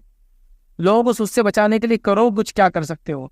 खुद को सूद से बचाने के लिए करो कुछ, क्या कर सकते हो? बहुत अहम है। जब मानते हो ना हराम है तो करके दिखाओ इसके खिलाफ काम, या ऐसा करके दिखाओ कि गैर मुस्लिम कौमें जो सूद ने दबी दी है, हमारे बेचारे मासूम और भोले बाले गरीब किसान जो खुदकुशियां कर रहे हैं, बचाओ उनकी जानें। इस्लाम में हल है उसका, वो वहाँ उस हल को लेकर बैठी हुई है। मतलब हम लोग वो नाद बन चुके हैं। तो बोलते हैं ना, किस्से सुनाते हैं लोग, कहानियां की वो खजाना ना तो नाद बढ़ जाता उस पर। हम वो नाद बन चुके हैं, न उस नाद को उस खजाने से फायदा, न दुनिया को फायदा उठाने देता, उस नारे तक किसी को ना खुद फायदा होता। क्यों ऐसा? ये तहरीक शुरू होना चाहिए, ये जुमा के खुतबों का उन्वान होना चाहिए हमारा। चूंकि इकोनॉमी, पैसा किसी भी कौम में वो काम करता है जो खून आपके जिस्म में काम करता है। खून का दौरान चलता रहेगा, जिस्म अच्छा रहेगा, इकोनॉमी सर्कुलेट होंगी, पैसा आता जाता रहेगा कौम के पास, कौम फैलेंगी, फूलेंगी और आगे बढ़ेंगी। और अल्लाह रब्बुल इज्जत इसको हराम करार नहीं दिया। दीनार और दिरहम का चलन था, नबी अकरम सल्लल्लाहु अलैहि वसल्लम ने इसको ओढ़ करके रखना मना किया, लेकिन हलाल कमाने में तो बंदिश नहीं दिया। वो इतना कमाते कमाओ, ज़कात देते रहो, बस इसकी सदक़ात और खैरात करते रहो, अल्लाह ने हुक्म दिया दो, कितना कमाते कमाओ, कोई छूतों को पकड़ नहीं है उसके अंदर। समझ रहे हो? सिस्टम का है कौमी एतबार से। छठा काम जो करना याद रखिए, बैतुल माल का निज़ाम काम कीजिए ज़कात से। वो ऊपर वाला जो पॉइंट था वो गैर ज़कात का बैतुल माल बोली, ज़कात का बैतुल माल। हमारी ज़कात जमा, फिर ज़कात चैनलाइज्ड हो, ज़कात सही मसारिफ में खर्च हो, और ज़कात एक साथ जमा हो के ताकत बन के फॉर्म के पास जाए। ताकि अभी हमारे पास ज़कात कैसी जाती है देखिए आप, दादी भी आ रही थी मेरी दादी के पास ज़कात मांगने, उसका बेटा भी आता था मेरे अब्बा के पास ज़कात मांगने, उनके बच्चे भी आ रहे मेरे पास ज़कात मांग रहे। तो 3 जनरेशंस तक क्यों ज़कात दी आपने उनको? क्यों वो स्टेबल नहीं हुए? क्यों उनको खुद कफील नहीं किया? इतनी ज़कात हमने नहीं दी कि जिससे वो पैरों पे खड़े हो। क्यों इतनी ज़कातों को टुकड़े टुकड़े करके दिया? किसी उसका रमज़ान गुजर जा रहा है और ईद मना ले रहा हो, इतनी देते बन मुट्ठी कि भाई क्या मसला है? तिजारत, छोटी दुकान ला रहे हैं, कितना पैसा होना? 20,000। चलो तुम्हारे घर है, घर की दीवार तोड़ेंगे, इसमें दुकान डाल के देंगे तुमको, 20,000 का माल खरीदते देते, चलाओ इसको। अब ज़कात के निकलो लिस्ट में से बाहर, कब तक रहोगे इसके लिस्ट के अंदर? हमने कि निकाला किसी को लिस्ट से? हम फख्र से दे रहे, इसकी दादी भी आती थी हमारे दादी के पास, इसका अब्बा भी आते हैं, मैं भी दे रहा है, कोई फख्र की बात नहीं। यही जो बात है कि अल्लाह ने एक सिस्टम दिया था तुमको, सिस्टम का तुमने फायदा नहीं किया। एक कौम है जिनके पास ज़कात का सिस्टम उन्होंने देखा इस्लाम को, और मुसलमानों से मुतासिर होकर उन्होंने सिस्टम को अडॉप्ट कर लिया। जब उन्होंने सिस्टम को अडॉप्ट किया, याद रखिए उस कौम में सिवाय इसके कि उनके मजहब में कुछ जगह भीख मांगकर खाने की फजीलत है, उसके अलावा कोई भिखारी आपको नहीं मिलेगा। हिंदुस्तान की एक स्टेट को बिलोंग करते हैं जो हिंदुस्तान का सबसे रिचेस्ट स्टेट है, उनके चेहरे शक्ल से आप पहचान लेंगे मुसलमानों से ज्यादा मुसलमान दिखते। तफसीलात में नहीं जा रहा, समझ जाइए। उसमें कोई कौम में भिखारी बताइए मुझे, पंजाबी है भिखारी है, सिख है भिखारी है, बताओ मुझे एक बताओ। कि आपने किसी सिख भिखारी को देखा कर? हाँ, मजहबी एतबार से जब मांगने के लिए फजीलत होती तो मालदार भी निकल के मांगता। वो क्या बोलते, उसको मन्नत बोलते वो लोग, तो हाँ मांग लेते हो। लेकिन मुझे उसको बैंक बैलेंस है गरीब बताओ उनके पास, वाकई में भिखारी नहीं मिलेगा ना। क्यों नहीं मिलेगा? उन्होंने क्या किया, ज़कात के सिस्टम को, सदक़ात और खैरात वो जो देते हैं सालाना निकालते हैं, उससे बनाया और हर गरीब को इतना दिया कि स्टेबल कर दिया उसको। अब सब देने वाले हैं, लेने वाला नहीं बचा। हम भी कितनी बड़ी कम्युनिटी है, कितनी ज़कातें निकलती है, ज़कात का बैतुल माल बनाए अल्लाह के लिए, और जहाँ जहाँ इसका खर्च है मसारिफ रिफाई काम से लेकर दीगर चीज़ों से, वहाँ वहाँ उसको खर्च कीजिए। उलमा आपको गाइड करेंगे कहाँ खर्च करना है। सातवां पॉइंट याद रखिए, खाने का रज़्म बनाइए। खाने से बड़ा एहसान आप किसी पे नहीं कर सकते हैं। लोगों के दिल और दिमाग में पहुंचने का सबसे अच्छा जरिया क्या है? उसके पेट से शुरू होता है वो जरिया। बीवी को शौहर से कुछ चाहिए तो क्या करती है? 2-3 अच्छा खाना बनाती, शौहर तो बोलता बेगम अब डर ही लग रहा खाना खाने को, बोल दीजिए क्या चाहिए, क्योंकि उसको मालूम पेट से शुरू होता।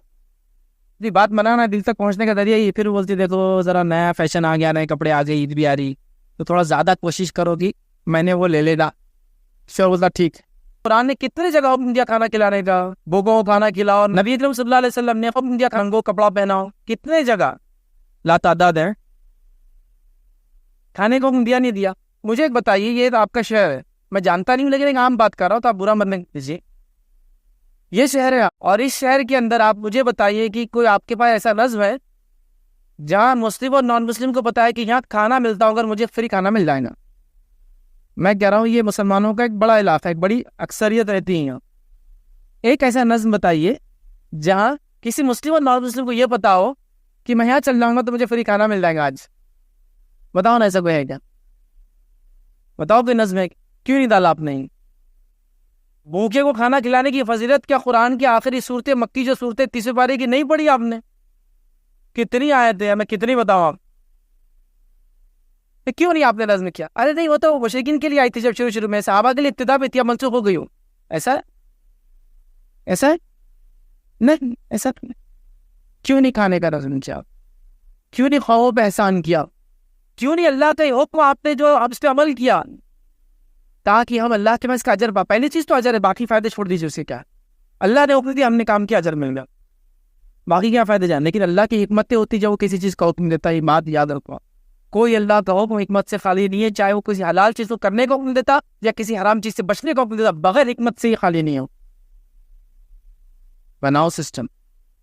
शुरुआत में मुश्किल होंगे, पैसे भी नहीं होंगे आपके पास, तो क्या करो ना, शुरुआत में चाय बिस्किट ही खिलाओ फजर के अंदर। कोई तो एक सिस्टम बना दो कि चाय मिलती है, आ जाओ पी के चल जाए करो, इतने पैसे हमारे पास। चलो उतना नहीं है तो ऐसा कोई सिस्टम चालू करो जहाँ सब्सिडी या सब्सिडाइज रेट में खाना मिलता, 5 रुपये में पेट भर के खाना, 10 रुपये में, ताकि आपका सिस्टम भी चलता रहे, लोगों को खाना मिलता रहे। बनाऊंगा इस सब जगह दिमाग चलता है, यहाँ नहीं चलता। सब जगह चल रहा दिमाग, यहाँ नहीं चल रहा। अल्लाह के दीन के लिए, उम्मत की बका के लिए, अल्लाह के अहकामात को मानने के लिए, ज़्यादा अजर कमाने के लिए, अपने और ख्वाबों पर एहसान करने के लिए, दुनिया और आखिरत का फ़ायदा उठाने के लिए। बनाओ ना सिस्टम। किसने रोके? बनाओ ही, ज़रूरत है। याद रखिए 8वीं चीज़ जो करना है, याद रखिए, हमको याद रखिए, वो ये है माहौलियात की सफाई करनी, माहौल को साफ सुथरा रखने के लिए, जिसको बोलते हैं इन्वायरमेंटल प्रिजर्वेशन। माहौलियात के बचाव के लिए जो काम करना है आपको करना है। आप बोलेंगे अब ये तो एकदम ही नया फलसफा ला लिया, माहौलियात से मेरा क्या लेना देना है? मैं तो चलते चलते थूक सकता हूँ, मेरा मुंह मेरी मर्जी। मैं तो कहीं भी चलते चलते मुसलमान होने के बावजूद किसी की दीवार पर पेशाब भी चालू है, ये तो मैंने खाली थूकने की बात की, पेशाब तो कर सकता हूँ। है नहीं, कई लोग चले जानवर जैसा होता है, खड़े हुए जिप खोले। अब कुछ लोग चाहते नहीं वो करना, तो वापस हमारे शहर में क्या करती थी, लोगों ने एक तहरीक चलाई थी, पेशाब जो करते ना तो जा दीवारों पर करते तो ऊपर लिखते थे यहाँ नीचे देखो गधा मूत रहा है। तो थोड़ा उनको शर्म आती थी, यार क्या लिख देते, उधर जा रहे थे लोग, कहीं चुप के कर रहे। तो माहौलियात की आलूदगी से बचाने के लिए इस शहर के लिए आपका क्या कदम है? चूंकि ये तो नबी अकरम सल्लल्लाहु अलैहि वसल्लम की सुन्नत है, मालूम। ऐसे मैं मिसाल देता हूँ, एक साहबी झाड़ लगा रहे हैं, अल्लाह के रसूल सल्लल्लाहु अलैहि वसल्लम ने देखा था झाड़ लगा रहे, तो अल्लाह के रसूल झाड़ लगा रहे, तो कहा जितने परिंदे से खाएंगे तुझे इसका अजर है, तो जो झाड़ से फायदा उठाएगा तुझे इसका अजर है, और अगर क़यामत भी कायम होने वाली हो तब भी मौका मिले तो झाड़ लगा दो। Plant a tree. कब? अगर पता भी हो क़यामत है। नबी ने झाड़ लगा तो बोले बहुत सवाल ही नहीं आता यार, मोमिन बंदे उसके आगे नहीं, मतलब अल्लाह के बंदे वो अपने नबी के फरमान को फॉलो नहीं करेंगे, झाड़ लगा तो अब हर दिन खुशी से झाड़ लगा रहे। अब उनको पता चल गया, पहले तो मैं झाड़ लगा रहा था शायद ही, अब तो आखिरत के फायदे बता दिए गए, जितने परिंदे खाएंगे, जितने लोग शायद उठाएंगे। माहौलियात की बात हो रही नहीं हो रही, मुझे बोलो। ये मिशन 1450 साल पहले नबी अकरम सल्लल्लाहु अलैहि वसल्लम ने छेड़ दिया था, जो रहमतुल आलमीन थे, कि ग्रीन वर्ल्ड ये सेफेस्ट वर्ल्ड है। अब माहौलियात की बात के पोल्यूशन नहीं होना, एनवायरमेंट प्रिजर्वेशन, तो सुनो दूसरी रिवायत। नबी अकरम सल्लल्लाहु अलैहि वसल्लम फरमाते हैं, हलाकत है उस शख्स के लिए, हलाकत है उस शख्स के लिए, हलाकत है उस शख्स के लिए। हमारे कहा किसकी भी हलाकत है? कहा जो घने दरख्तों के नीचे गिलाजत करे और बहते पानी में पेशाब और पैखाना करे। सफाई की बात हो रही नहीं हो रही, एनवायरमेंटल प्रिजर्वेशन की बात हो रही नहीं हो रही ना। आगे बढ़ो, इस माहौलियात को बचाना मेरी और आपकी जिम्मेदारी। कल क्या देके जाएंगे दुनिया को? एक अच्छी दुनिया लेके जाना है ना। कदम उठाओ। आप लोग माशाल्लाह मस्जिद खड़े करे में करोड़ों का एसेट लगाते हैं, इसको सोलार भी कर दो, थोड़ा पैसा जाता है 5-10 लाख रुपये, 15 साल के लिए हो जाता है काम, इलेक्ट्रिसिटी फ्री बोलेंगे आप। ग्रीन मुस्लिम, वैसे आपको ग्रीन ही बोलते हैं लोग, हरा कलर, ग्रीन मुस्लिम। तो आप green Muslim, renewable energy, fossil fuel use नहीं करते हम लोग, ये सब इस्लाम का पार्ट। एक पूरी किताब है दारुल सलाम ने छापी, उसका नाम है ग्रीन मुस्लिम। पढ़ो उस किताब कि देखो माजी में मुसलमानों ने कैसे कैसे कारनामे अंजाम दिए सिर्फ माहौलियत को साफ रखने के लिए और अच्छा और पाकीज़ा रखने के लिए। गौर करोगे तो ताज्जुब करोगे, ये दुनिया जो आपको बता रही है ना, हमारे असलाफ कर चुके हैं उन सब पे अमल। पढ़ लो कभी ग्रीन मुस्लिम, दारुल सलाम की किताब में पिक्चर्स वगैरह के साथ बड़ा अच्छा समझा उन्होंने कैसे कैसे करते थे। बहरहाल आगे बढ़ते याद रखिए 9 पॉइंट वो ये है कि स्किल डेवलपमेंट सेंटर्स खोलो, रोजगार से जोड़ने के इदारे बनाओ। खाली दिमाग शैतान का घर। ये महल्ले में 4 बच्चे आपको दिख रहे बैठे हुए, 10वीं पास हो गए, 12वीं पास हो गए, क्या करना है उनको? अब इंजीनियरिंग में नहीं जा सकते, दूसरे कोर्सेज नहीं कर सकते, तो क्या आपने क्या प्लान किया उनके लिए बताओ? ये प्लान किया कि सिर्फ कोसते रहेंगे, बैठे रहते, मुस्टंडे बन गए, माँ बाप ने पैदा करके छोड़ दिए, या कुछ आगे भी खत्म उठाने की चलो कुछ करते हैं, उनको रोजगार से लगा। स्किल डेवलपमेंट सेंटर्स कोई पैसा नहीं लगता, तो फिर कह रहा हूँ सिर्फ अकल लग। मैं गवर्नमेंट की कई स्कीम्स आपको बता सकता हूँ, जिस स्कीम के थ्रू आप इन बच्चों को जो है ना रोजगार से लगा, कई स्कीम्स। हाँ हम सोच ही नहीं रही वो प्रॉब्लम, जब सोच रही नहीं, जो बेचारा एक आध सोचा तो लोग उसको बोलते बहुत ही ज्यादा ये सोशल वर्कर दिख रहा, कहाँ से पैदा हो गए हम? ये करो बोलता, बच्चों को वहां डालो बोलता, अल्लाह रिस्क देने वाला है, चल फुट खुद कमा लेंगे। ये तो तरीफा ही नहीं, ये तो बात ही नहीं करना। अल्लाह रिस्क देने वाला, लेकिन कोशिश करना किसका काम है? बंदे का। नबी अकरम सल्लल्लाहु अलैहि वसल्लम ने ऐसे तवक्कुल सिखाया हमको कि मेहनत मत करो, रिस्क में खुद आ जाएगा, तुम अपनी कोशिश करो, अल्लाह को जो देना अल्लाह दे देगा। खोलिए ना डेवलपमेंट सेंटर्स, किसने रोका आप? ये तो आपके ज़कात और सदक़ात से भी हो सकता है, आपके अच्छे माल से भी हो सकता है। करना है आपको ये काम, वरना कौम को कोसने से कुछ नहीं होगा। इनके लिए कुछ कर गुजरिए आप। स्किल, हुनरमंदी सिखाइए, सीना रोना, टेलरिंग, ये वो। और मैं तो हुनर के बारे में क्या कहता हूँ, चिट्ठियाँ आ रही बच्चों के लिए, अब एग्जाम्स हो जाएंगे फाइनल, आप क्या इसका वो तो नहीं पता। महाराष्ट्र में एग्जाम्स खत्म हो रहे, रमजान की वजह से मुस्लिम इदारों ने जल्दी जल्दी बच्चों के एग्जाम ले लिए 9वीं तक, और वो 1 तारीख से फ्री करने वाले होंगे। तो रमजान में क्या प्लानिंग है आपके बच्चों के ताल्लुक से? मैं आपको कह रहा हूँ अपने बच्चों को खाना बनाना सिखाइए रमजान में, आप छुट्टियों में 2 महीने कि तो खाना बनाना और खाना खाना बुनियादी चीज़ है ना जिंदगी में जीने के लिए। लड़कों को भी सिखाइए और लड़कियों को भी सिखाइए, ये उनकी स्किल बोलते हैं इसको बोलते हैं हुनर। भूखा नहीं मरेगा इंशाल्लाह। आप डॉक्टर होने के साथ साथ एक टेलर भी रह सकते हैं। जब आप डॉक्टरी के बाद खाली रहे तो कपड़ा काट करके दीजिए लोगों। ये बड़े बड़े सलातीन और बादशाहों का तरीका हुआ करता था, जिसने भी तारीख पढ़ी बता सकता है। किसी भी मुसलमान हो पूरा को देखो, उसके बादशाह की जिंदगी के बाद उसकी पर्सनल लाइफ में एक फन होना था, माहिर था वो। टोपी सीते थे, नमाज बुनते थे, कुरान को लिखते थे, ये सब किया है भाई। ये बादशाह होने पर ये नहीं सोचते थे पूरी दुनिया सल्तनत ही हमारी, हमको क्या जरूरत है? फन और हुनर होना इंसान में एक अलग ही कला मिलते होना चाहिए। कि मैं एक इंजीनियर हूँ, लेकिन उसके साथ साथ कोई गाड़ी ला तो मैं ही बनाता खड़े करे। इंजीनियरिंग अपनी जगह, वो जॉब नहीं चलता, लेकिन मैं गाड़ियों बना सकता हूँ। ये मैंने ये खाली टाइम में सीख लिया। मैं फुला हूँ, लेकिन साथ में कुक भी हूँ, मैं बना सकता हूँ अच्छा खाना और कमा भी ले सकता हूँ इसके जरिए। मैं फुला हूँ, मेरा बच्चा जो है 10th में आ चुका और साथ में उसमें स्विमिंग की स्किल है, उसके अंदर गाड़ी चलाने की उसमें स्किल आ चुकी है, ड्राइविंग की स्किल जानता है, हॉर्स राइडिंग की स्किल जानता है, खाना बनाने की स्किल। पैदा करो ये स्किल्स। बताओ हम ऐसी हुनरमंदों की लोग देखकर बोले कि भाई इनको पहली तरजीह दो, ये तो हुनर में हूँ, बस हुनर पे हुनर है इनके पास। एक ऐसी फॉर्म है इंडिया, मालूम आपको, इतनी हुनरमंद होती है माशाअल्लाह, जिसी को इंडिया। नॉन मुस्लिम में होंगे तो अरबी आती है, नॉन मुस्लिम में होंगे तो इंडिया में अरबी सीखते हैं, क्योंकि गल्फ में जॉब करने का पहले से प्लान होता है। समझे आप? लोग मजाक से बोलते हैं कि पहली बार नील आर्मस्ट्रॉन्ग चांद पे गया, मजाक से बोलते हैं सर, नील आर्मस्ट्रॉन्ग आ गया पहली बार चांद पे गया। जब चांद पे गया तो देखा मलाबारी की चाय की दुकान पहले से लगी हुई थी। इतनी हुनरमंद कौम में हो। मलाबार एक्चुअली वो केरला स्टेट के अंदर आ गया पूरा, लेकिन वो एक बड़ा हुकूमत हुआ करती थी किसी जबान, मलाबार स्टेट, उसी से तो मलाबार है। अभी केरलाइट बोलेंगे इनको। मुस्लिम होने दो, नॉन मुस्लिम होने दो, इनसे ज्यादा हुनरमंद कौम मैंने नहीं देखा दुनिया में। ऐसी हुनरमंद कौम एक जॉब पे लगेंगी, 4 काम कर सकती है, लेकिन एक एट अ टाइम। ये सबसे बड़े पोजीशन पर रहकर भी सबसे बड़ा काम करने में पीछे नहीं हटने वाला है कम। अजीब, ये इंसानियत के लिए रफा बख्श बन गए लोग। ये हर हाल में फायदा देने वाले लोग बन गए, हर जगह फायदा दे रहे हैं। कौन लोग डिमांड कर रहे हैं, गल्फ में से जाइए मलाबारी न्यूज़पेपर मिलेंगे आप, अरबी की बात, समझ रहे हैं बात? तो वो उन्होंने अपना सिक्का मनवा लिया। आपके पास जो सबसे अच्छे इंस्टीट्यूट होंगे ना मेडिकल के, वहां नर्सेस पूरे मलाबारी होंगे। सबसे बेस्ट नर्सेस दुनिया के अंदर, मेल और फीमेल, मलाबारी होते हैं। सबसे बेस्ट वर्कर्स दुनिया के अंदर वो होते हैं कि तो हाईली एजुकेटेड होते हैं।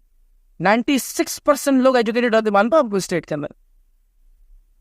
हुनरमंद बनो, लोगों की जरूरत बन जाओ, फिर कौमें तुमसे सवाल नहीं कर सकती तुम क्यों, तुम कौन, तुम कहाँ से आए। वो बोलते तुम जो भी हो यहाँ से मत जाओ, बस ये तुम्हारा काम, तुम्हारे बगैर हम नहीं रह सकते। ये जरूरत, ये हमारा दीन सिखाता है। और हर अच्छा मुसलमान प्रोडक्टिव मुसलमान होता है, वो खैर ही देता है पूरी अपने अतराफ की चीज़ों। आखिरी पॉइंट आज का जो लेंगे हम, याद रखिए, एम्प्लॉयमेंट अपॉर्चुनिटीज क्रिएट कीजिए, रोजगार स्किल सिखाइए, हुनरमंदी सिखाइए, और रोजगार के इदारे को। जो लोग अल्लाह ने सलाहियत दी है, अच्छी बड़ी जॉब्स पर है, मैं उनसे गुजारिश करूंगा जॉब्स को छोड़कर धीरे धीरे अपने खुद के एंटरप्रेन्योरशिप बिजनेसेस खोलो। आप एक जगह जॉब कर रहे हैं, बिजनेस खोलोगे, 10 लोगों को रोजगार मिलता है आपसे। होता है नहीं होता है? होता है। लोगों को जॉब देने वाले बन। आज मुसलमान पास कितना पैसा है, देखिए कितने मालदार मुसलमान है, जमीनात उनके पास है, कारखाने हैं, लेकिन जहन नहीं है कि आप लोगों को जॉब देने वाले इदारे खोलेंगे। कंपनी खोल लीजिए आप, 100 लोग जॉब से लग जाएंगे, 100 खानदान काम करेंगे, और वहीं आपने लेके कंस्ट्रक्शन किया, जब तक लेबर काम करेंगे बाद में खत्म होना है। तो वो डेवलपमेंट सोचिए जिसमें कम्युनिटी आगे जाती है। तो हम उसी के साथ साथ अपॉर्चुनिटी बनाए एम्प्लॉयमेंट की, ताकि लोग रोजगार से लगे। तो बहरहाल ये 10 नुकात थे जो मैंने आज के दौर में करने के लिए रखे हैं। पहला, दावत इस्लाम। दूसरा, इस्लाह माशरा। तीसरा, तालीमी बेदारी, एजुकेशनल अवेयरनेस इंस्टीट्यूट की शक्ल में खुद एजुकेशन गेन करके और लोगों को इम्पार्ट करके, ठीक है। इसी तरह चौथा, हेल्थ केयर में जाइए, पॉलीक्लिनिक्स, क्लिनिक्स या पैरामेडिकल्स बन के जिस भी फील्ड में मदद करके लोगों को जाइए। 5वीं चीज़ इकोनॉमिकल डेवलपमेंट। 6ठी चीज़ बैतुल कायम कीजिए। 7वीं चीज़ हमने देखा खाने पीने का नज़्म। 8वीं चीज़ हमने देखा माहौलियात की सफाई का ख्याल रखिए और उसकी आलूदगी से उसको बचाइए, पोल्यूशन से। 9वीं चीज़ स्किल डेवलपमेंट सेंटर से। 10वीं चीज़ एम्प्लॉयमेंट के आप जनरेट कीजिए, याद रखिए, उसकी अपॉर्चुनिटीज़ क्रिएट कीजिए। ये 10 मुद्दे थे जो मेरे जहन में थे, मैंने सोचा आपके सामने मैं रखूँ ताकि आप लोग इन चीज़ों को समझे। रमज़ान करीब है, रमज़ान में हम बहुत नज़्म और ज़ब्त के साथ चलते हैं। एक प्रोडक्टिव मुस्लिम बनाता है रमज़ान को, तो क्यों ना इस नज़्म ज़ब्त के साथ हम आगे बढ़े, ताकि रमज़ान में ज़कात और सदक़ात को भी सही जगह चैनलाइज करे और कुछ ना कुछ ऐसी एक्टिविटीज़ को आप शुरू करेंगे। ये उम्मीद के साथ बहरहाल मैंने नुकात आप लोगों के सामने रखे। अल्लाह रब्बुल इज़्ज़त से दुआ है कि अल्लाह सुब्हान तआला जो कुछ बातें कही गई है उस पर अमल करने की हमें तौफीक अता फरमाए। हम तमाम को एक जिसको कहेंगे समाज के लिए मुफीद बनाए, याद रखिए। हम तमाम को जो है इस उम्मत के लिए और आने वाले लोगों के लिए खैर का बाइस बनाएं। हम तमाम को जब तक जिंदा रखिए, किताब और सुन्नत पर जिंदा रखिए। जब भी हमारा खात्मा हो, याद रखिए, ईमान पर हमारा खात्मा हो। व आखिरु दावाना अनिल हम्दुलिल्लाहि रब्बिल आलमीन। सुब्हान रब्बिका रब्बिल इज़्ज़ति अम्मा यसिफून व सलामुन अलल मुरसलीन वल्हम्दुलिल्लाहि रब्बिल आलमीन।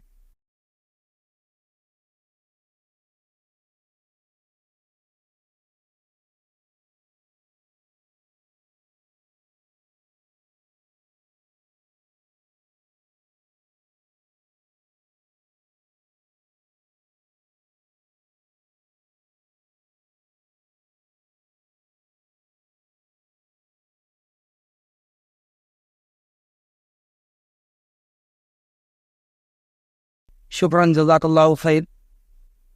बाद खिताब के सवाल और जवाब की नशिस्त होगी।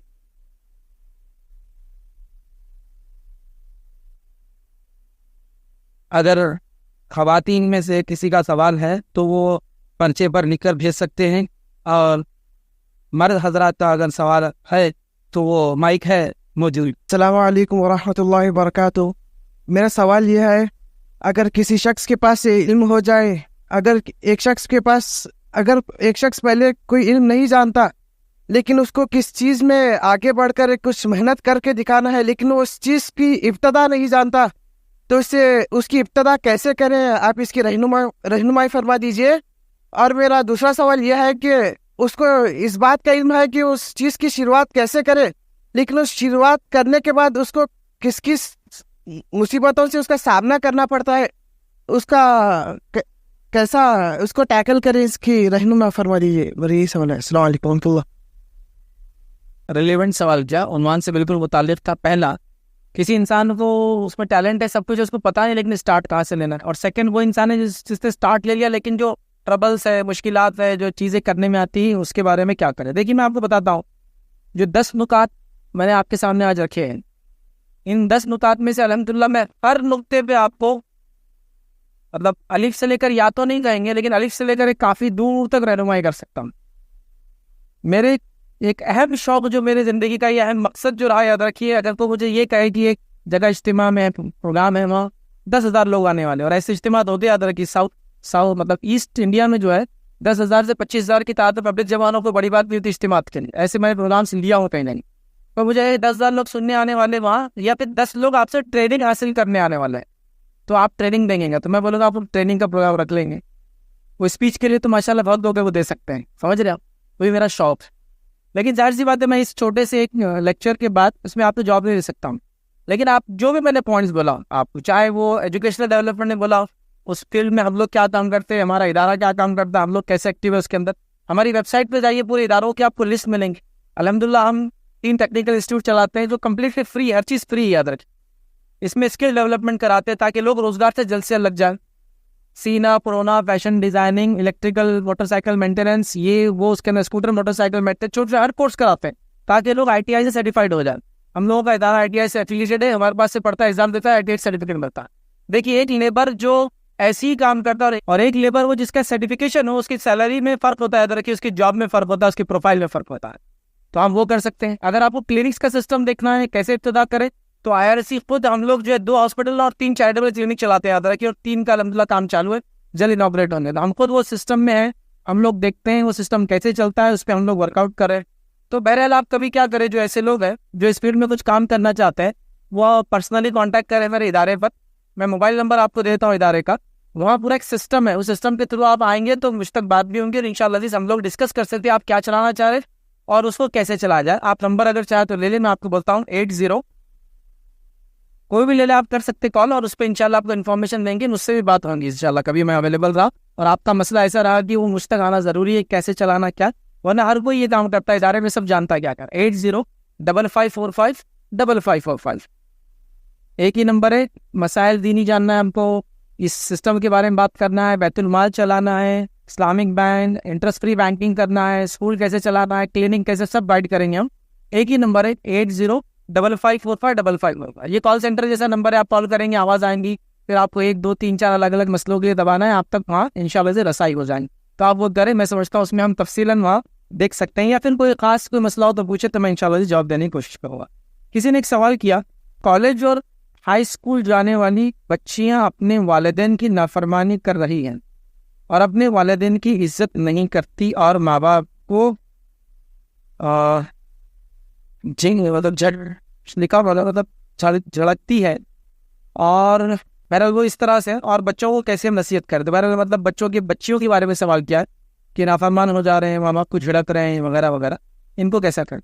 देखिए, मैं आपको एक चीज़ बताऊँ, बच्चियों की नाफरमानी या बच्चों की नाफरमानी का कॉलेज स्कूल से कोई लेना देना नहीं। नाफरमान बच्चे बगैर कॉलेज गए के भी नाफरमान होते, आप समझे, उसे कॉलेज स्कूल का लेना, तो आप कॉलेज स्कूल को दखल मत दीजिए। ऐसा बहुत सारी बात होता है, तो बच्ची भाग गई तो आप बोलते हैं देखो कॉलेज में 3 तो भाग गई, तो कॉलेज मत पढ़ाओ, गलत स्कूल। ऐसा आप सोचेंगे तो फिर दुनिया में कुछ कर ही नहीं सकेंगे, कि तो जो बच्चियां कॉलेज नहीं जाती वही भाग कर जा रही, शादियां कर रही, समझे ना। तो पढ़ाई का इसमें दखल नहीं है, पढ़ाया तो आपने खूब, लेकिन हम उनको अखलाकियात सिखाना भूल गए, आप समझ रहे। तो इसको हमारी ज़बान में हम ये बोलते हैं, उसको आपने लिटरेट बना दिया, उसको एजुकेटेड नहीं बनाया अब तक आपने। लिटरेट क्या होता है, आदमी के पास डिग्री हो, और एजुकेटेड क्या होता है कि आपने तो मालूम हो क्या करना।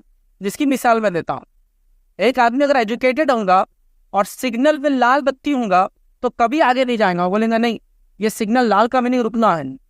और एक आदमी आप देखेंगे एकदम टाई वाई लगा के हाई फाई एकदम IT कंपनी में काम कर रहा, इधर देखता है इधर पुलिस वाला नहीं भाग जाता, ये सिर्फ लिटरेट है बेचारा, एजुकेटेड नहीं है। तो ये नहीं मालूम कि सिग्नल थोड़े से प्रॉब्लम्स क्या क्या हो सकते हैं। सिर्फ फाइन का इशू नहीं है, किसी की जान जा सकती है अगर वो गाड़ी इधर से आती है सिग्नल खुला है तो, ये बात समझना है। तो वो लिटरेट आपकी है, तो उनको अखलाकी तालीम घर में बचपन से दीजिए। स्कूल कॉलेज से उसका कोई लेना देना नहीं है, क्योंकि जो बदअखलाक लोग बगैर स्कूल गए कि बदला अखलाक बनते याद रखे। तो लिहाजा आप उनको तालीम तरबियत का अखलाकी घर में नज़्म बनाएं। अब ये कैसे हो सकता है वो आप देखिए, अपने लोकल इमाम साहब से मिले मस्जिद के, आप क्या इम्तिहान है, कितने उलमा हैं, उनसे बात करें कि बचपन से कैसे घर में नज़्म बनाए, ताकि जब बच्ची बाहर जाए तो फिर वहाँ जाके उसके असरात उस पर कम हैं। घर में अखलाकियत तालीम नहीं, बाहर जाके और बुराई सीख ली उसने तो और बुरी हो गई, और बुरा हो के लड़के भी ऐसा करते हैं। तो लिहाजा इनका या तालीमी इदारों पर इसको दफन नहीं है, हमारी कहीं ना कहीं दीनी या जिसको कहेंगे अखलाकी तालीमी कमजोरी, उसको हमको बढ़ाने की जरूरत है। किसी ने एक सवाल किया कि बैतुल माल शहर की एक जगह जमा करना बेहतर होगा या एक ही शहर में अलग अलग तंजीमें भी जमा कर सकती है, कौन सा बेहतर होगा? ये आपके शहर और उसके हालात पर डिपेंड है। छोटे करियों के अंदर एक बैतुल माल काफ़ी हो जाता है, चूँकि इलाके छोटे होते हैं, लेकिन शहर जब बड़े हो जाते हैं तो जाहिर सी बात है लोगों की सोच समझ और कहाँ पैसा लगाना है फ़र्क होता है। तो लिहाजा वहाँ कई बैतुल माल भी चल सकते हैं, कोई ज़रूरी नहीं है कि एक ही क्लिनिक हो सबका, तो क्लिनिक की तो हर महल्ले में ज़रूरत है, एक ही ऑफिस हो, एक कई हो सकते हैं। तो अगर आपका शहर और आप बीजापुर बहुत बड़ा शहर है माशाल्लाह, तो जाहिर सी बात है आपके पास कई बैतुल माल भी होंगे तो कम होंगे, कई चैरिटेबल क्लिनिक हो तो कम होंगे, कई चैरिटेबल हॉस्पिटल भी कम पड़ेंगे, ठीक है, तो कहीं भी हो सकते हैं। लेकिन अगर छोटा फरिया हो तो मैं रिकमेंड करूंगा सिंगल एक जगह आकर ही जरा बैतुल माल चलाए। किसी ने बैंकिंग सिस्टम के बारे में अच्छा सवाल किया है, मैं आपको एक पहले तो एक लेक्चर की लिंक देता हूँ मेरी, और मुख्तसर बैंकिंग सिस्टम कैसे चला सकते हैं बहुत छोटे शॉर्ट में समझाता हूँ। पहला मेरा एक लेक्चर है इसके ऊपर, लेक्चर का नाम है बिला सूदी BC या सेल्फ हेल्प ग्रुप SHG कैसे चलाएं। 45 मिनट का लेक्चर है, आप उसको देखें। मैंने पूरा सिस्टम बताया है कि बिला सूदी कैसे चलता है। अब यहाँ मुख्तसर समझाता हूँ, डिटेल लेना है तो नंबर दे चुका हूँ, उस पर कॉल कीजिए, वहाँ मौजूदा आदमी आपको एक्सप्लेन करेंगे, फिर मैं भी रहता हूँ लाइन पर, मैं आपको समझाऊंगा। समझ लीजिए मिसाल दे रहा, मोटी मिसाल, आप 25 लोग जमा हो गए। कितने लोग? 25 लोग। 25 लोगों में से समझ लीजिए 3 लोग जिम्मेदार होंगे, एक अमीर जो भी बोलिए आप, प्रेसिडेंट, दूसरा सेक्रेटरी और थर्ड ट्रेजरर, जो आमतौर से होती पोजीशन, खजांची और ये नाज़िम आला जो भी होता है। उसके बाद आप लोग तय करने कि ये 3 लोग जिसको लोन देना चाहेंगे हम लोग मान लेंगे, रजामंद है कि ये आदमी लोन दे सकता है। और सब ये 25 लोग जान पहचान के लोग आप दूसरे के, एक दूसरे के सब पहचानते एक दूसरे को कि ये कौन है। हम लोग 1,000 रुपये महीना जमा करें। कितना जमा करेंगे? 1000। 1,000 रुपये जमा करेंगे। पहले महीने पैसा जमा होगा 1 से लेकर 5 तारीख तक, और 1 से 5 तारीख के बीच में जो 25 लोग में जिसको लोन चाहिए एप्लीकेशन देंगे, वो भी जमा हो जाएंगे। 5 तारीख को जो 3 लोग जिम्मेदार है मीटिंग लेंगे और सोचेंगे 25,000 रुपये फुला साहब को दे देना चाहिए। वो 25,000 रुपये वो उस महीने वो फुला साहब को दे देंगे, याद रखिए अपनी तरफ से। उसमें कोई इख्तिलाफ नहीं होगा कि इन्होंने इनको क्यों दिया, क्योंकि पहले से आप तय कर चुके ये 3 लोग जिम्मेदार हैं। समझिए बात है। अभी पहले क्या होगा मालूम आपको, 25 लोग 1,000 रुपये देंगे, वो 25, और जिसने 25,000 का लोन लिया उसने 1,000 रुपये लोन में से वापस करेंगे हमने। तो अभी महीने कितने पैसे आएंगे आपके पास? 26,000। तो 1,000 रुपये बाजू कर दीजिए आप। अगले महीने कितना आएंगे आपके पास? 27,000। तो 2,000 बाजू कर दीजिए आप। उसके अगले महीने कितना आएंगे आपके पास? 28,000। उसमें से फिर क्या कीजिए आप? 3 अलग कर दीजिए। 7वां महीना जब आएंगे तो आपके पास 50,000 आएंगे। ऐसा पहले महीने का 1,000 ज्यादा, दूसरे के 2 हुए 3, तीसरे महीने का 3 हुए 6, चौथे महीने का 4 हुए 8, और 5वें महीने का 5 और 8 कितने हो गए? 13,000। और समझे आप? तो ये स्कीम हर 8 महीने में डबल हो जाते। तो 8वें महीने में 2 लोन जाएंगे कितने हजार के? 25,000। ये इतनी बाबरकत स्कीम मैंने देखा हूँ, क्योंकि अल्लाह का वादा है रसीद को अल्लाह खत्म करेंगे और सदकात को बढ़ाएंगा। सो चला के तो देखो आप, इतना फायदा लोगों को अल्हम्दुलिल्लाह इससे होता है कि आप सोच भी नहीं सकते। ऐसे अल्हम्दुलिल्लाह मैं हमारे इदारे पे तो तकरीबन 75 स्कीम चलाता हूँ। समझ रहे हम? कोई 300 रुपये महीना, कोई 400 महीना, कोई 1,000 रुपये महीना, कोई 10,000 रुपये ट्रकों का बिजनेस करते हैं, 10-20,000 रुपये महीना डाल सकते हैं। कितना जमा होता है एक महीने में? 25 लोगों का 2.5 लाख रुपये। 2.5 लाख बगैर सूद के मिलते हैं 24 महीनों के लिए। 10,000 महीना वापस देना है, 10,000 शेयर का, 10 मतलब 20 वापस करना पड़ता है जिसने लोन लिया। 1 रुपया ज्यादा देना नहीं पड़ता। जो भी खर्चा आता है सिस्टम के अंदर से, इसी खर्चे में से हम लेते हैं जो लोगों का पैसा जमा होता है। साल के आखिर में सबको बांट देते हैं, किताबें आई इसके लिए 50-60 रुपए की, पेन आया, फुला आया, इतना खर्चा हुआ, बाकी समझे। तो ऐसा आप शुरू तो कीजिए, आप स्टार्ट कीजिए। मैं आपको कह रहा हूँ ना, आप खाली कदम उठाइए। अल्लाह रब्बुल इज़्ज़त की मदद को आप आते हुए देखेंगे। बस जो 25 लोग जमा होंगे, बस एक ही कंडीशन है, शर्त याद रखिए, अमानतदार होना बेहद ज़रूरी है। दाढ़ी की लंबाई से कोई फर्क नहीं पड़ेगा इस मामले में। पैसे वापस देने का मामला बिल्कुल पक्का हो, ये असल रहेगा ये गेम पर, समझिए आप। अमानतदार ऐसे 25 लोग जमा होना, मैं बता रहा हूँ ना, आप इस शहर के अंदर एक इनकलाब ला सकते सिस्टम से। ऑलरेडी कई शहरों के अंदर लोग ये काम कर रहे हैं। हम लोग भी अल्हम्दुलिल्लाह एक ऐसा सिस्टम चलाते हैं जिसकी तकरीबन जो है 38 ब्रांचेस हैं, जिसमें से 7 ब्रांच आपके स्टेट में चलती है। उडुपी के अंदर है, ठीक है, मैसूर के अंदर है, बैंगलोर के अंदर है। डिटेल में नहीं जा रहा हूँ, लोग ने तो फिर मेरे से मिलकर लौट का शुरू हो जाते हैं, इसलिए वो डिटेल में नहीं जा रहा हूँ। मेरे प्रोफाइल में जाइए, आपको डिटेल्स मिल जाएंगे क्या क्या है। तो ऑलरेडी हम लोग कर रहे हैं, तो ये कई ऐसी फील्ड याद रखिए, आप इसको कर सकते हैं। बस आज उठाइए, इंशाल्लाह जिसको मदद की जरूरत है आप जरूर कॉल कीजिए, हम लोग जो हो सकता है अपने तरफ से जरूर करेंगे इंशाल्लाह। सवाल किसी ने किया कि बहुत सारे मुसलमान भाई की, तो खवातीन की तरफ से कोई सवाल लिया नहीं था हमने, अपने बेटियों की इल्म हासिल करने के लिए पैसा खर्च करना बुरा समझते हैं, आप इनकी इस्लाह करें। देखिए, बच्चियों के लिए पैसा खर्च करना बहुत अहम है इनके लिए। क्यों, मैं बताता हूँ। और ये मेरी तकरीर जो लोग सुनते हैं वो जानते हैं, मैं हमेशा ये अल्फाज दोहराता हूँ। जिसने एक लड़के को तालीम याफ्ता बनाया, उसने एक शहरी को तालीम याफ्ता बनाया। एक शहरी, इंडिविजुअल, एक शख्सियत, एक पर्सन को।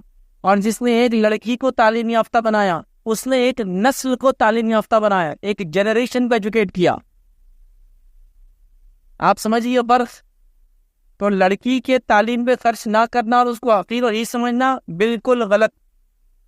आइए नबी अकरम सल्लल्लाहु अलैहि वसल्लम की जिंदगी से वाक़या सुनाता हूँ। अपने बीवी को शादी के बाद आपने लिखना सिखवाया, किस चीज़ की दलील है कि औरत को सिखाना नहीं चाहिए, पढ़ाना नहीं चाहिए? नहीं, पढ़ाइए, क्योंकि आपने एक मर्द को पढ़ाया तो एक फर्द को पढ़ाया, एक औरत को पढ़ाया तो एक नस्ल को पढ़ाया। तो बेटी की तालीम पे खर्च कीजिए, आगे बढ़ के कीजिए, चूंकि इससे जो औलादे पैदा होंगी इंशाअल्लाह अज़ीज़, वो नस्लें जो है तालीम याफ्ता होंगी, चूंकि उनकी माँ तालीम की सोच रखती थी और तालीम याफ्ता थी। अस्सलाम वालेकुम। आप जो अभी 10 पॉइंट्स डिस्कस किए वो सीरत के रिलेटेड हैं, सीरत से हैं। तो नौजवान बूढ़े सब लोग सीरत को गौर व फिक्र करना या मतलब समझ कर पढ़ना है, तो 10 पॉइंट्स इसके बारे में क्या है? भाई ने सवाल किया कि मैंने जो बातें पॉइंट बताई ये सब सीरत से, लेकिन सीरत को कैसे गौर करके पढ़े ताकि नुकात को समझे। देखिए, हमारे पास जनरली आमतौर से क्या होता है, जब सीरत वगैरह के वाक़यात को पढ़ते हैं या सीरती किताबों को पढ़ते हैं तो हम मखसूस नुक्ते नज़र लेकर पढ़ते हैं। हम ये सारा नहीं देखते कि रसूलुल्लाह सल्लल्लाहु अलैहि वसल्लम की ज़िंदगी हमारे लिए हर किस्म के नमूना है ना। सिर्फ इबादत और नमाज में नमूना नहीं है ना, नमाज में नमूना है तो ज़कात देने में भी नमूना है, तो हज करने में भी नमूना है ना, और रोज़ा रखने में भी नमूना है, और तौहीद के अंदर भी नमूना है, चलने फिरने में नमूना है, खाने पीने में नमूना है, उठने बैठने में नमूना है, तिजारत और लेन देन में नमूना है, अखलाकियत के अंदर नमूना है, हर जगह हर फेज में। तो हम लोग क्या कर रहे हैं, सिर्फ मखसूस एंगल से देखते हैं चीज़ों को, सीरत के वाक़यात। जब आप तमाम नुक्ते नज़र को मिला लेंगे उसके अंदर कि कई एंगल से निकलते एक वाक़े के, तो आप बोलेंगे सुभान अल्लाह, कितनी सारी बातें हमको पता चलती। जैसा देखिए, नबी अकरम सल्लल्लाहु अलैहि वसल्लम आए और अपने नमाज के लिए आए, गोद में लेकर आए, तो यहाँ नाना की मोहब्बत भी पता चली। आप शरई मसला पता चला कि बच्चे गोद में भी होते हो तो नमाज को लाए जा सकते हैं। कई नुकात निकलते, सुभान अल्लाह। फुक़हा होते हैं, याद रखिए, वो इन्हीं चीज़ों को निकालते, इन मसाइल को कि क्या पॉइंट से हमको क्या मिलता है। तो लिहाजा मैं आपसे गुजारिश ये करूँगा, सीरत को जब आप पढ़े तो एक ओवरऑल एंगल से पढ़े, एक मखसूस एंगल ना दे दे कि हम एक शख्सियत की ज़िंदगी पढ़ रहे हैं। आप ये देखिए कि हम एक ऐसी शख्सियत की ज़िंदगी पढ़ रहे हैं जिसकी हर पहलू को हमको अमल करना है और उसको अमल में लाना है। तो फिर देखिए ज़हन अलग ढंग से चलता है, नुकात निकल कर आते हैं। क्योंकि बहुत से बार हमारे लोगों से बातचीत लोग बोलते हैं ये बात तो हमने कई बार सुन, लेकिन अकल में नहीं आई कमी कि इसका ये भी माना हो सकता है। तो आप मुख्तलिफ नुकात को अगर जहन में रखते हुए सीरती किताबों को पढ़ेंगे इंशाअल्लाह अज़ीज़, तो बहुत सारी बातें इंशाअल्लाह आएंगी। कभी मौका मिला तो इंशाअल्लाह रखेंगे। मैंने तफसीर के उसूल, हदीसों को समझने के उसूल और सीरत को समझने के ताल्लुक से कुछ उसूल, ऐसे नुकात मेरे लेक्चर की शक्ल में ऑलरेडी है। आप वो क्लिप्स को देखें इंशाअल्लाह, उसमें तफसीलात इंशाअल्लाह मिल जाएंगे। किसी ने सवाल किया मुस्लिम लड़कियों के लिए मेडिकल फील्ड कैसा है? बहुत अच्छा सवाल है। क्या लड़की डॉक्टर डॉक्टर लड़की मर्दों का इलाज कर सकती है? क्योंकि उन्वान से रिलेटेड था, इसकी वजाहत कर देता हूँ। पहली चीज़, एक वाक़या मैं आपको सुनाता हूँ तो आपको समझ में आ जाएगा लड़की की तालीम मेडिकल फील्ड में कितनी ज़रूरी है। मैं एक इलाके में गया, उस इलाके में 100% लोग कुरान और सुन्नत को मानने वाले। उन्होंने अपने अलावा किसी को अपने से हटकर नमाज पढ़ते हुए नहीं देखा आज तक। तो मेरे से पूछने लगा कि आपके इलाके में ऐसे लोग रहते कैसी नमाजें पढ़ते? हमारे पास तो सब ऐसे। मैंने हाँ, हम तो उन्हीं लोगों में दिक्कत पढ़ते। अच्छा, तो उन्होंने कभी जिंदगी में देखा नहीं उनके अलावा। बातचीत हुई तो मुझसे उन्होंने कहा देखो हमारे इलाके की औरतें ज़रा बेपर्दगी कर रही, क्या कर रही है, बेपर्दगी, तो आप क्या कीजिए फैसला साहब आज शाम में नसीहत कर लीजिए। मैंने कहा वेल बिल्कुल शाम में नसीहत तो क्यों नहीं करें, चलो, लेकिन मेरे कुछ सवालात थे जिम्मेदारों से, इसके बाद नसीहत। और तो हाँ बिल्कुल फैसला साहब कीजिए। मैंने कहा आपके पास जो है, मैं यहाँ आया हूँ, कितने मुस्लिम डॉक्टर है? बोले एक पे नहीं। हालांकि वो इलाका ऐसा है जहाँ बहुत मालदार लोग रहते हैं, कोयला वगैरह निकलता नहीं, बहुत मालदार, मतलब 1 एकड़ खेत है तो आपको कंपनी ले लेती है उसको 2 लाख रुपये महीने के किराए से, वो डिगिंग करती है, उसमें आपको 2 लाख महीना मिलता रहता है। ऐसी इनकम से उन लाखों में बैर। मैंने कहा डॉक्टर की जरूरत है क्या है? बोले अच्छा मुस्लिम डॉक्टर? बोले एक भी नहीं। अच्छा Muslim doctor, non Muslim lady doctors कितने आपके लाख? बोले एक भी नहीं, नॉन मुस्लिम भी नहीं पढ़ाते, बोले उनको भी सब अपने जैसे ही मामला है। अच्छा चलो ये भी हो गया, तो आप चाह रहे कि शाम में मैं औरतों को दर्ज दूँ पर्दे के ऊपर? बोले हाँ दर्ज दूँ। तो मेरा बेसिक सवाल है, ये औरतें डिलीवरी के लिए कहाँ जाती हैं? तो मेरी बहन को मैं ये बोलूँ कि पूरी जिंदगी तो पर्दा करते रहे, लेकिन औलाद की पैदाइश के वक्त जो है तो गैर मुस्लिम के सामने जो है पूरी बरहना हो जाओ, मेरा दिल गवारा नहीं कर रहा है, हाँ तंगी पूरी जाके सीधा। मैं किस मुंह से ही बोलूँगा उनको? ये तो मेरे से सवाल कर सकती हो कल, ऐसा बहुत बोल दिया आपने, इलाज क्या है इसका? मैंने कहा सबसे पहला काम करेंगे तो अपनी बहुएं लाइने जो डॉक्टर हो, फीमेल मुस्लिम डॉक्टर या नॉन मुस्लिम से रिक्वेस्ट करेंगे, जब तुम नहीं करते हो ये काम तो कि अपनी बच्चियों को डॉक्टर बनाए, ताकि मेरी बहनें और माएँ जब जजगी वगैरह हो, उनके अमराज हो, तो जिसके पास जाए फीमेल डॉक्टर के पास जाए।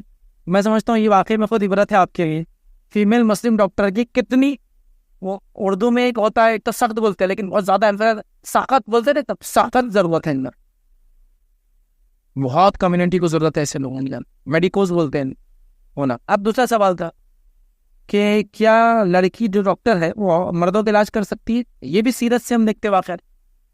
नबी अकरम सल्लल्लाहु अलैहि वसल्लम के ज़माने में जो लोग सबसे ज़्यादा जर्रात में माहिर थे वो औरतें थी। मेरा पूरा लेक्चर है औरतों और नबी अकरम सल्लल्लाहु अलैहि वसल्लम ज़माने में औरतों ने 17 किरदार में जो काम किया, डॉक्टर औरतें, लेखक औरतें, किसान औरतें, बिजनेसमैन औरतें, ऐसा मैंने 17 टाइटल बाद में ज़रूर देखिए आप। वो हिंदी में एक्चुअली नॉन मुस्लिम के लिए लेक्चर दिया था मैंने, इस्लाम में औरतों के अधिकार, ये नाम से लेक्चर है। 17 कैरेक्टर जो औरतों ने निभाए नबी अकरम सल्लल्लाहु अलैहि वसल्लम के सामने, उसमें से एक कैरेक्टर ये भी है। उसके अलावा जो हाथ कट जाते, उंगलियां कट जाती, नाक कट जाती, जब वो मारो आपको नाकें कट जाती, कभी ऐसा मारते हुआ तो अटने अटने तक नाकें चल जाती, उंगलियां ज्यादा कटती थी, कौन इलाज करता था मालूम इनका? औरतें डॉक्टर हुआ करती थी। क्या आपने वाकयात नहीं सुने कि सहाबा के साथ सहाबियत पीछे रहती थी, जख्मियों को उठाकर लाती थी, पानी पिलाया करती थी, जख्मियों को खाना बनाया करती थी? तो मौजूद है ना, ये तो रिवायत पर दलील है ना आपके पास कि जख्मियों को उठाकर लाती थी सहाबियत, क्योंकि सहाबा तो जंग में और ऑलरेडी लोगों की कमी होती थी जंगों में, समझ रहे आप? तो बैक में ये बैक ऑफिस में औरतें ये सब काम किया करती थी। तो पता चला जब इलाज और मुआलजा का मसला होता है तो वहाँ कुछ चीज़ें जो आम हालत में हलाल नहीं है वहाँ भी जायज़ हो जाती है। जैसा औरत का मर्द को देखना, उसको छूना, उसको हाथ लगाना, उसका चेकअप करना, उसका इलाज करना, समझ रहे बात? तो लिहाजा ये मजबूरी वाली सिचुएशन से कोई इंशाल्लाह इसमें मसला नहीं है। सिर्फ ना जाने वाला इस ख्वाहिश से जाए कि औरत इलाज कर रही बोल के, और ना इलाज करने वाला इस ख्वाहिश से करे कि मर्द बोल के कर रहा है। अल्लाह के लिए वो करे कि वह पेशेंट इलाज करना, तो करने में इंशाल्लाह शरीक वो नहीं है। मैंने आपको हवाले बरल दिए, तारीफ में से बहुत सारे हवाले सहाबा और साबियत के होंगे। किसी ने सवाल ऐसा किया है कि एंटी कन्वर्जन लॉ वगैरह बिल्स वगैरह यहाँ है, तो ऐसी सिचुएशन में दावत कैसे दे? लोग डरते हैं मुल्क इस टाइप का कुछ हुआ है। और एंटी कन्वर्जन बिल का मुझे नहीं पता कि बिल एक्ट बनाया नहीं बना, कर्नाटक का ये इशू चल रहा था। हमने इस पर एक लेक्चर भी लिया था, लेक्चर ऑनलाइन अवेलेबल है यूट्यूब के ऊपर। कर्नाटका का एंटी कन्वर्जन बिल जब आया था उस पर हमने 4-5 वकीलों को लेके, मैं भी था उसमें, एक बहस से पूरी वो बिल क्या है और कैसे टेबल हो रहा है और उसका असर कहाँ तक कैसे हो सकता है। बट जाहिर सी बात है जब कानून है तो कानून की अपनी एक ज़बान होती है और हर एक्ट के अगेंस्ट दूसरे एक्ट्स मौजूद होते हैं और हर चीज़ के बारे में कानूनी रास्ते मौजूद होते हैं। अच्छा, रुकावटें लिखा उन्होंने, रुकावटें हैं जैसे कि एंटी कन्वर्जन बिल वगैरह। देखिए मैंने अपनी बातें बिल्कुल साफ अल्फाज में ये बात कही थी। क्या कही थी? हमारा काम क्या है? पहुंचाना, ना मनाना है ना तब्दील करना है। एंटी कन्वर्जन बिल ये है कि कोई फोर्सफुली किसी को कन्वर्ट करे, लालच देकर, शादी का बताकर, आप समझे ना, पैसे की लालच देकर, शादी का बताकर, या फिर डरा कर, तुम ये नहीं करेगा तो शाप लगेगा, ये नहीं करेगा तो तुम जहन्नुम में जाके फलाओगे, डरा कर, तो ये भी इसमें इनपुट है।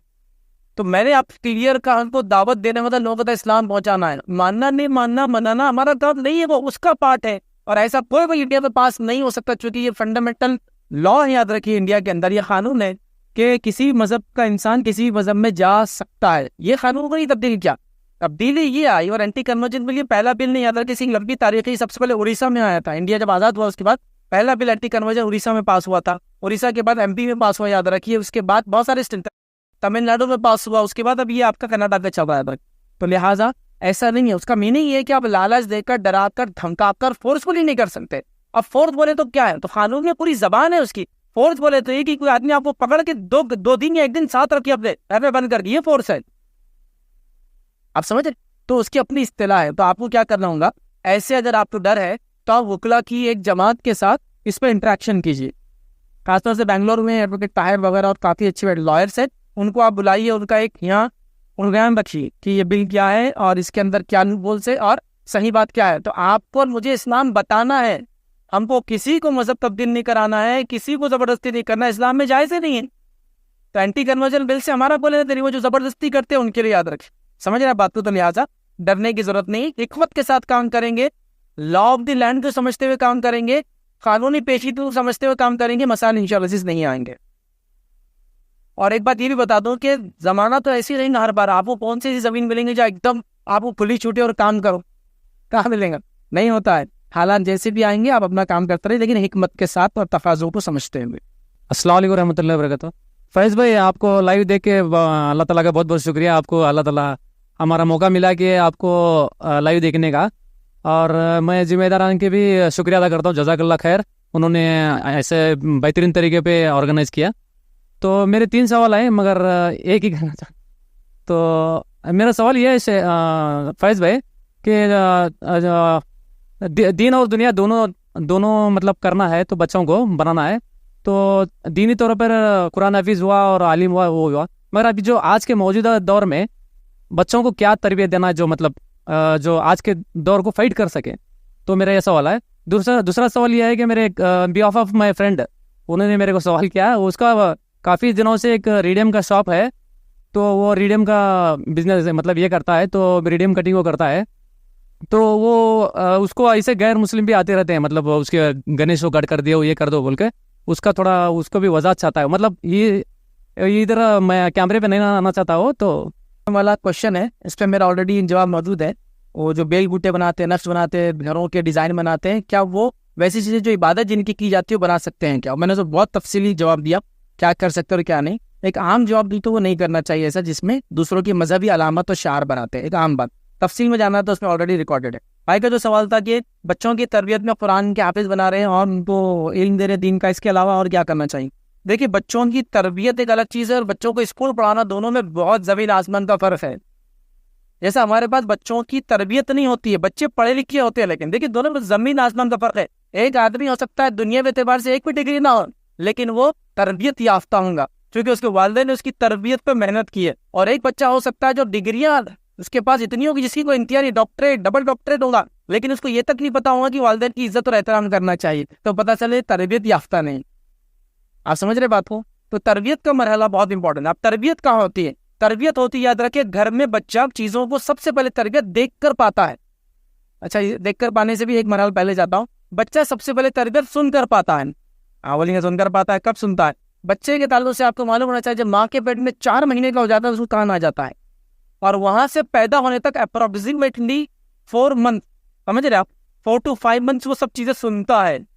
और जब पैदा होता है तो उन आवाज को पहचानता, जो आवाज पेट में से वो सुन रहा था। मालूम, इसके लिए पूरी एक स्टडी है। कैसा की उन्होंने, बच्चा था चाइनीज वालिदैन का बच्चा, पैदा हुआ और पैदा होते उसको जर्मन वालिदैन को दे दी, जर्मन वालिदैन का बच्चा पैदा होते चाइनीज वालिदैन को दे दिए, उसी वक्त दे दी बोल, तो पैदा होते बच्चे में कोई एक्साइटमेंट नहीं। एक्साइटमेंट समझते हैं, जोश होता है, वो कुछ कोई भी नहीं, ऐसा एकदम पड़ा है। लेकिन जैसे ही उसको चाइनीज माँ बाप की आवाज़ सुनाते तो उसके अंदर एक तब्दीली आती है, उसके हाथ पैर वगैरह, वो गोया चाइनीज जबान को जान रहा था जब पेट में था, 5 महीने सुन रहा था। तो तरबियत यहाँ से शुरू हो रही है, सुनने से उसे। तो यहाँ कैसी तरबियत करेंगे? माँ जब प्रेग्नेंट हो, तरबियत की बात हो रही ना, तो वो तिलावत कुरान कसरत से करे। हमारी माँ प्रेग्नेंट है और कहाँ बैठी है मालूम आपको? टीवी के सामने।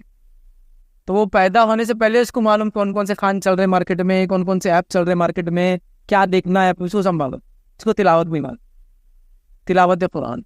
और ये वाक़यात मैंने सच्चे सुने हैं, मैं इसको आपको साइंटिफिकल वेरीफाई नहीं करके बता सकता हूँ कैसा, लेकिन जिन माओं ने कसरत से तिलावतें की बच्चे जब उनके रहम में थे, उन बच्चों को देखा गया बड़े होने के बाद हाफिज कुरान बनना ज़्यादा आसान गया बनिस्बत उन बच्चों की जिनकी माओं ने वो नहीं किया था, क्योंकि अपनी माँ को वही करते सो अल्लाह का कलाम पढ़ रहे, जिसका अपना एक असर, आवाज़ का अपना एक असर जो पेट में सुन रहा है, अल्लाह का कलाम है। तो क्या करना है मानो, आपको सुनने से उसकी तरबियत स्टार्ट हो गई। फिर जब पैदा होकर दुनिया में आया तो अब सुनता भी है और देखकर भी तरबियत गेन करता है अभी, क्योंकि अभी आपके इंस्ट्रक्शन समझता नहीं ज़्यादा हो लेकिन देखता है। वहाँ आपको झूठ बोलते हुए देख रहा है, गलत काम करते हुए देख रहा है, चोरी चकारी करते हुए, तो उसमें बड़ा होता है। तो लिहाजा सबसे पहले माँ बाप को सीधे होना पड़ेगा, क्योंकि अमेरिकन स्टडी के मुताबिक बच्चे झूठ बोलना वालिदैन से सीखते हैं। और कैसा सीखते हैं, जब वालिदैन फोन पर झूठ बोलते हैं तो बच्चे सीख लेते हैं झूठ बोलना। जैसा माँ घर में और फोन लगा रही, और फोन आया किसी का, समझे पुप्पी का फोन आया कि हम आज सामने आ रहे, तो माँ को पुप्पी को नहीं बुलाना, क्योंकि माँ पसंद नहीं करती पुप्पी को। समझे ना, शौहर की बहन को पसंद करता, तो भी नहीं करता बस, ठीक है। तो पुप्पी को पसंद नहीं करी तो फर्ज बोलती है, अरे आज तो हम बाहर जा रहे हैं, आपा कहाँ आप आ रहे। अब बच्चा एक्साइटेड हो जाता है, ये साथ बाहर जा रहे, फोन कटो, अम्मी कहाँ जा रहे हो, कहीं नहीं जा रहे, तुम्हारी फूफी जो आ गया ना खामो खा चमरक ये करती, मैंने टाल दी उसको। तो बच्चा सीख लेता है कि झूठ बोलना चाहिए, बल्कि कहीं कहीं बोलना जरूरी भी है। फिर बड़ा हो गया आपसे झूठ बोलता, आप बोलते किससे सीखा, तो शैतान नहीं आया उसने सिखा नहीं, आप थे पहले मौलिम। आप समझे, तो माँ बाप को अपने अखलाक जो लोगों के सामने होते वैसे नहीं, जो लोगों के बाद होते उसमें तब्दील लाना पड़ेगा। लोगों के सामने तो मेरे जैसा अखलाक वाला कोई इंसान ही नहीं, बाप फैज भाई से मिले क्या अखलाक है, और घर में जाते जाते बच्चे के कान के नीचे बचा रहे, बीवी को एक टन पानी ला, मेरे को समझी नहीं कर, इतना दिन का काम करके भला कर रहे, तो मेरे बच्चे कभी तरबियत याफ्ता नहीं हो सकते, क्योंकि बाप का कैरेक्टर बाहर अलग और घर में अलग, डुअल कैरेक्टर बोलते, दो चेहरे वाला हो गया मैं, समझे। तो तरबियत एक बड़ा मरहला है। अच्छा, तरबियत कब से कब तक, उतना उसूल बता देता हूँ। लोग बोलते बच्चे को 10वीं तक पढ़ा दिया, बच्चे को 20 साल तक पढ़ा दिया, नहीं।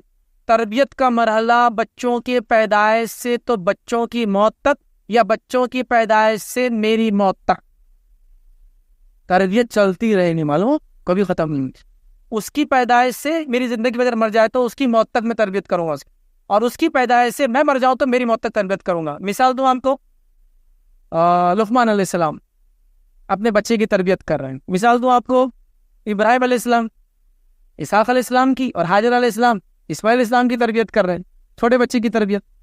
और क्या तरबियत कर रहे हैं, उस बच्चे का एक जुमला बताता है कि माँ की तरबियत क्या थी। क्या जुमला था बच्चे का, जब इब्राहिम अलैहिस्सलाम आया, कहा तुझे अल्लाह ने हुक्म दिया मुझे कि तुमको मैं जुबान रखते देख रहा हूँ। बेटे को मालूम था नबी का ख्वाब सच्चा होता है, तो कहा क्या करो, ऐ मेरे वालिद तिफ अल मा तुमर, कुरान ने वो अल्फाज अदा किए जो इस्माइल ने अदा किए, ऐ मेरे वालिद कर गुजर रही है जो तुम्हारे रब का हुक्म, तुमको सतजिदूनी इंशाअल्लाह मिनस साबिरीन, आप मुझे सब्र करने वाला पाओगे। ये एक जुमला बताता है माँ की तरबियत क्या हालत थी, कि बाप नबी है तो इताअत वाजिब है, कर गुजरो जो अल्लाह का हुक्म है, आप इंशाअल्लाह में तो सब्र करने वाला पाओगे। ये तरबियत।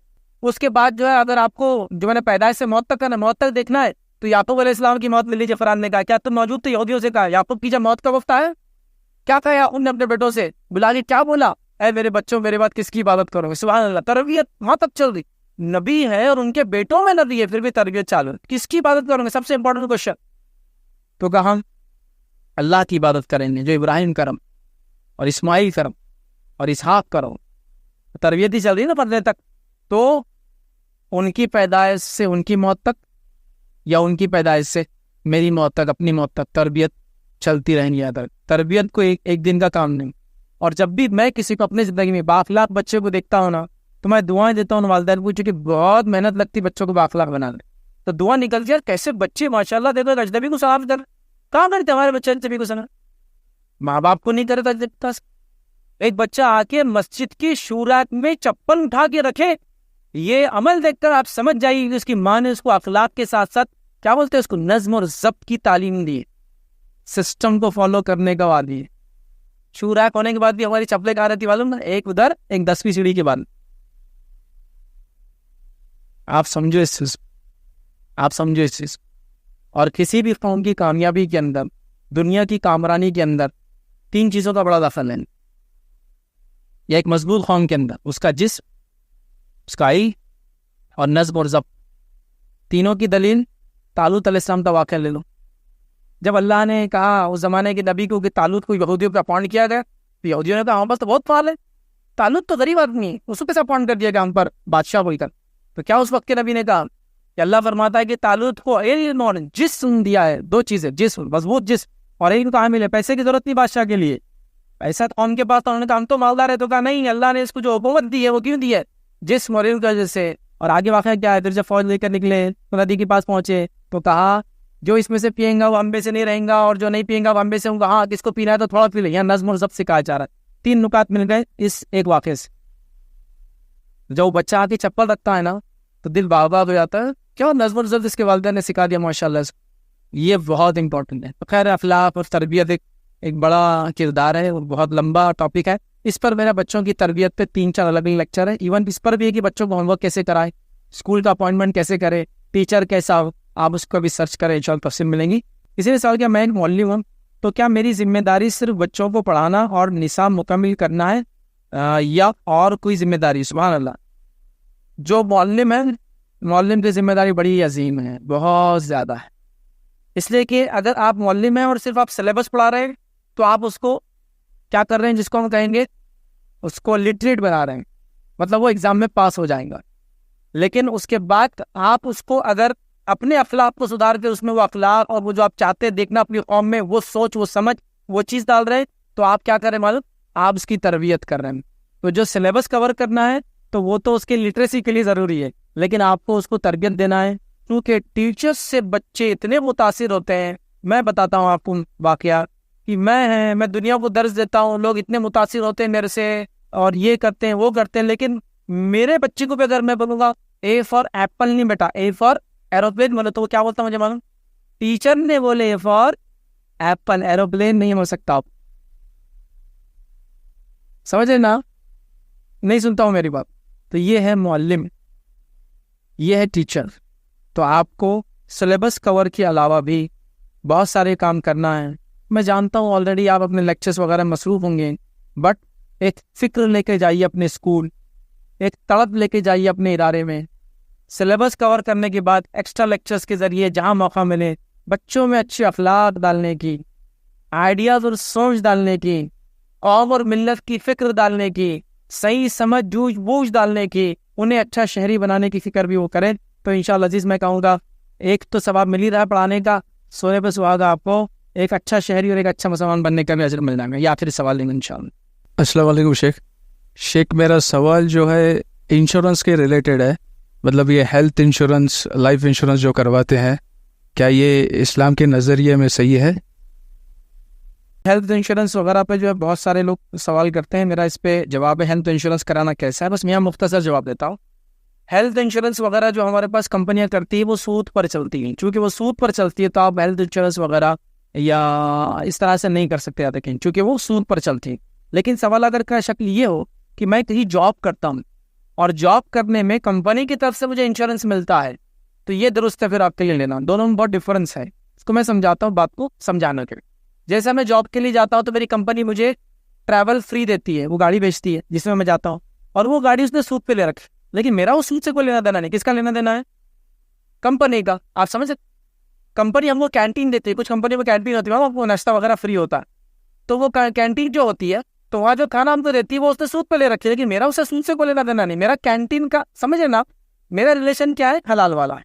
तो उसी तरह एम्प्लॉयज़ के लिए कंपलसरी है कि उनके हेल्थ का भी जो है कंपनी वो करे। तो पहले ज़माने में कंपनियां क्या करती थी, आपके लिए एक हेल्थ डिपार्टमेंट होता था पूरा, अब उन्होंने उसको आउटसोर्स कर दिया, या तो दवाखानों के हवाले कर दिया, जो चेन्स खुलती है अलग अलग, बोलते हैं इसमें चले जाओ, या फिर क्या करते हो, इस इंश्योरेंस कंपनी के थ्रू मेडिकल देते हैं आपको, मेडिकल ट्रांसपोर्ट या आपका जो कैंटीन बोलते हैं इसको, ये जो होता है। तो अगर वो उसके थ्रू आपको आपका हेल्थ दे रहे, जो आपका हक है, तो वो आप ले सकते हैं।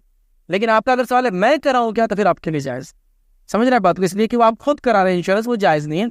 लेकिन कंपनी आपको हेल्थ दे रही है और हेल्थ को डाइवर्ट कर रही है इंश्योरेंस कंपनी के थ्रू, कि आपके इलाज के लिए जो कंपनी ने करना है, कंपनी अपना दवाखाना नहीं खोल रही, आपको बड़ी बार इंश्योरेंस कराती है और आप इलाज भजा के कर लिया करो। तो वो आपको हेल्थ देती है, आपको देती है, जो पेरोल पे होते हैं आपके वालिदैन को मिलते हैं और बच्चों को मिलता है, याद रखें। इसी तरह जो है और पीएफ वाले जितने भी लोग होते हैं उनको ESIC का जो होता है वो सब मिलता है। तो ये बेनिफिट्स है, ऐसा बेनिफिट लिया जा सकता है। लेकिन आप होने का सवाल है मैं खुद कराऊँ क्या, तो मैं कहूँगा नहीं।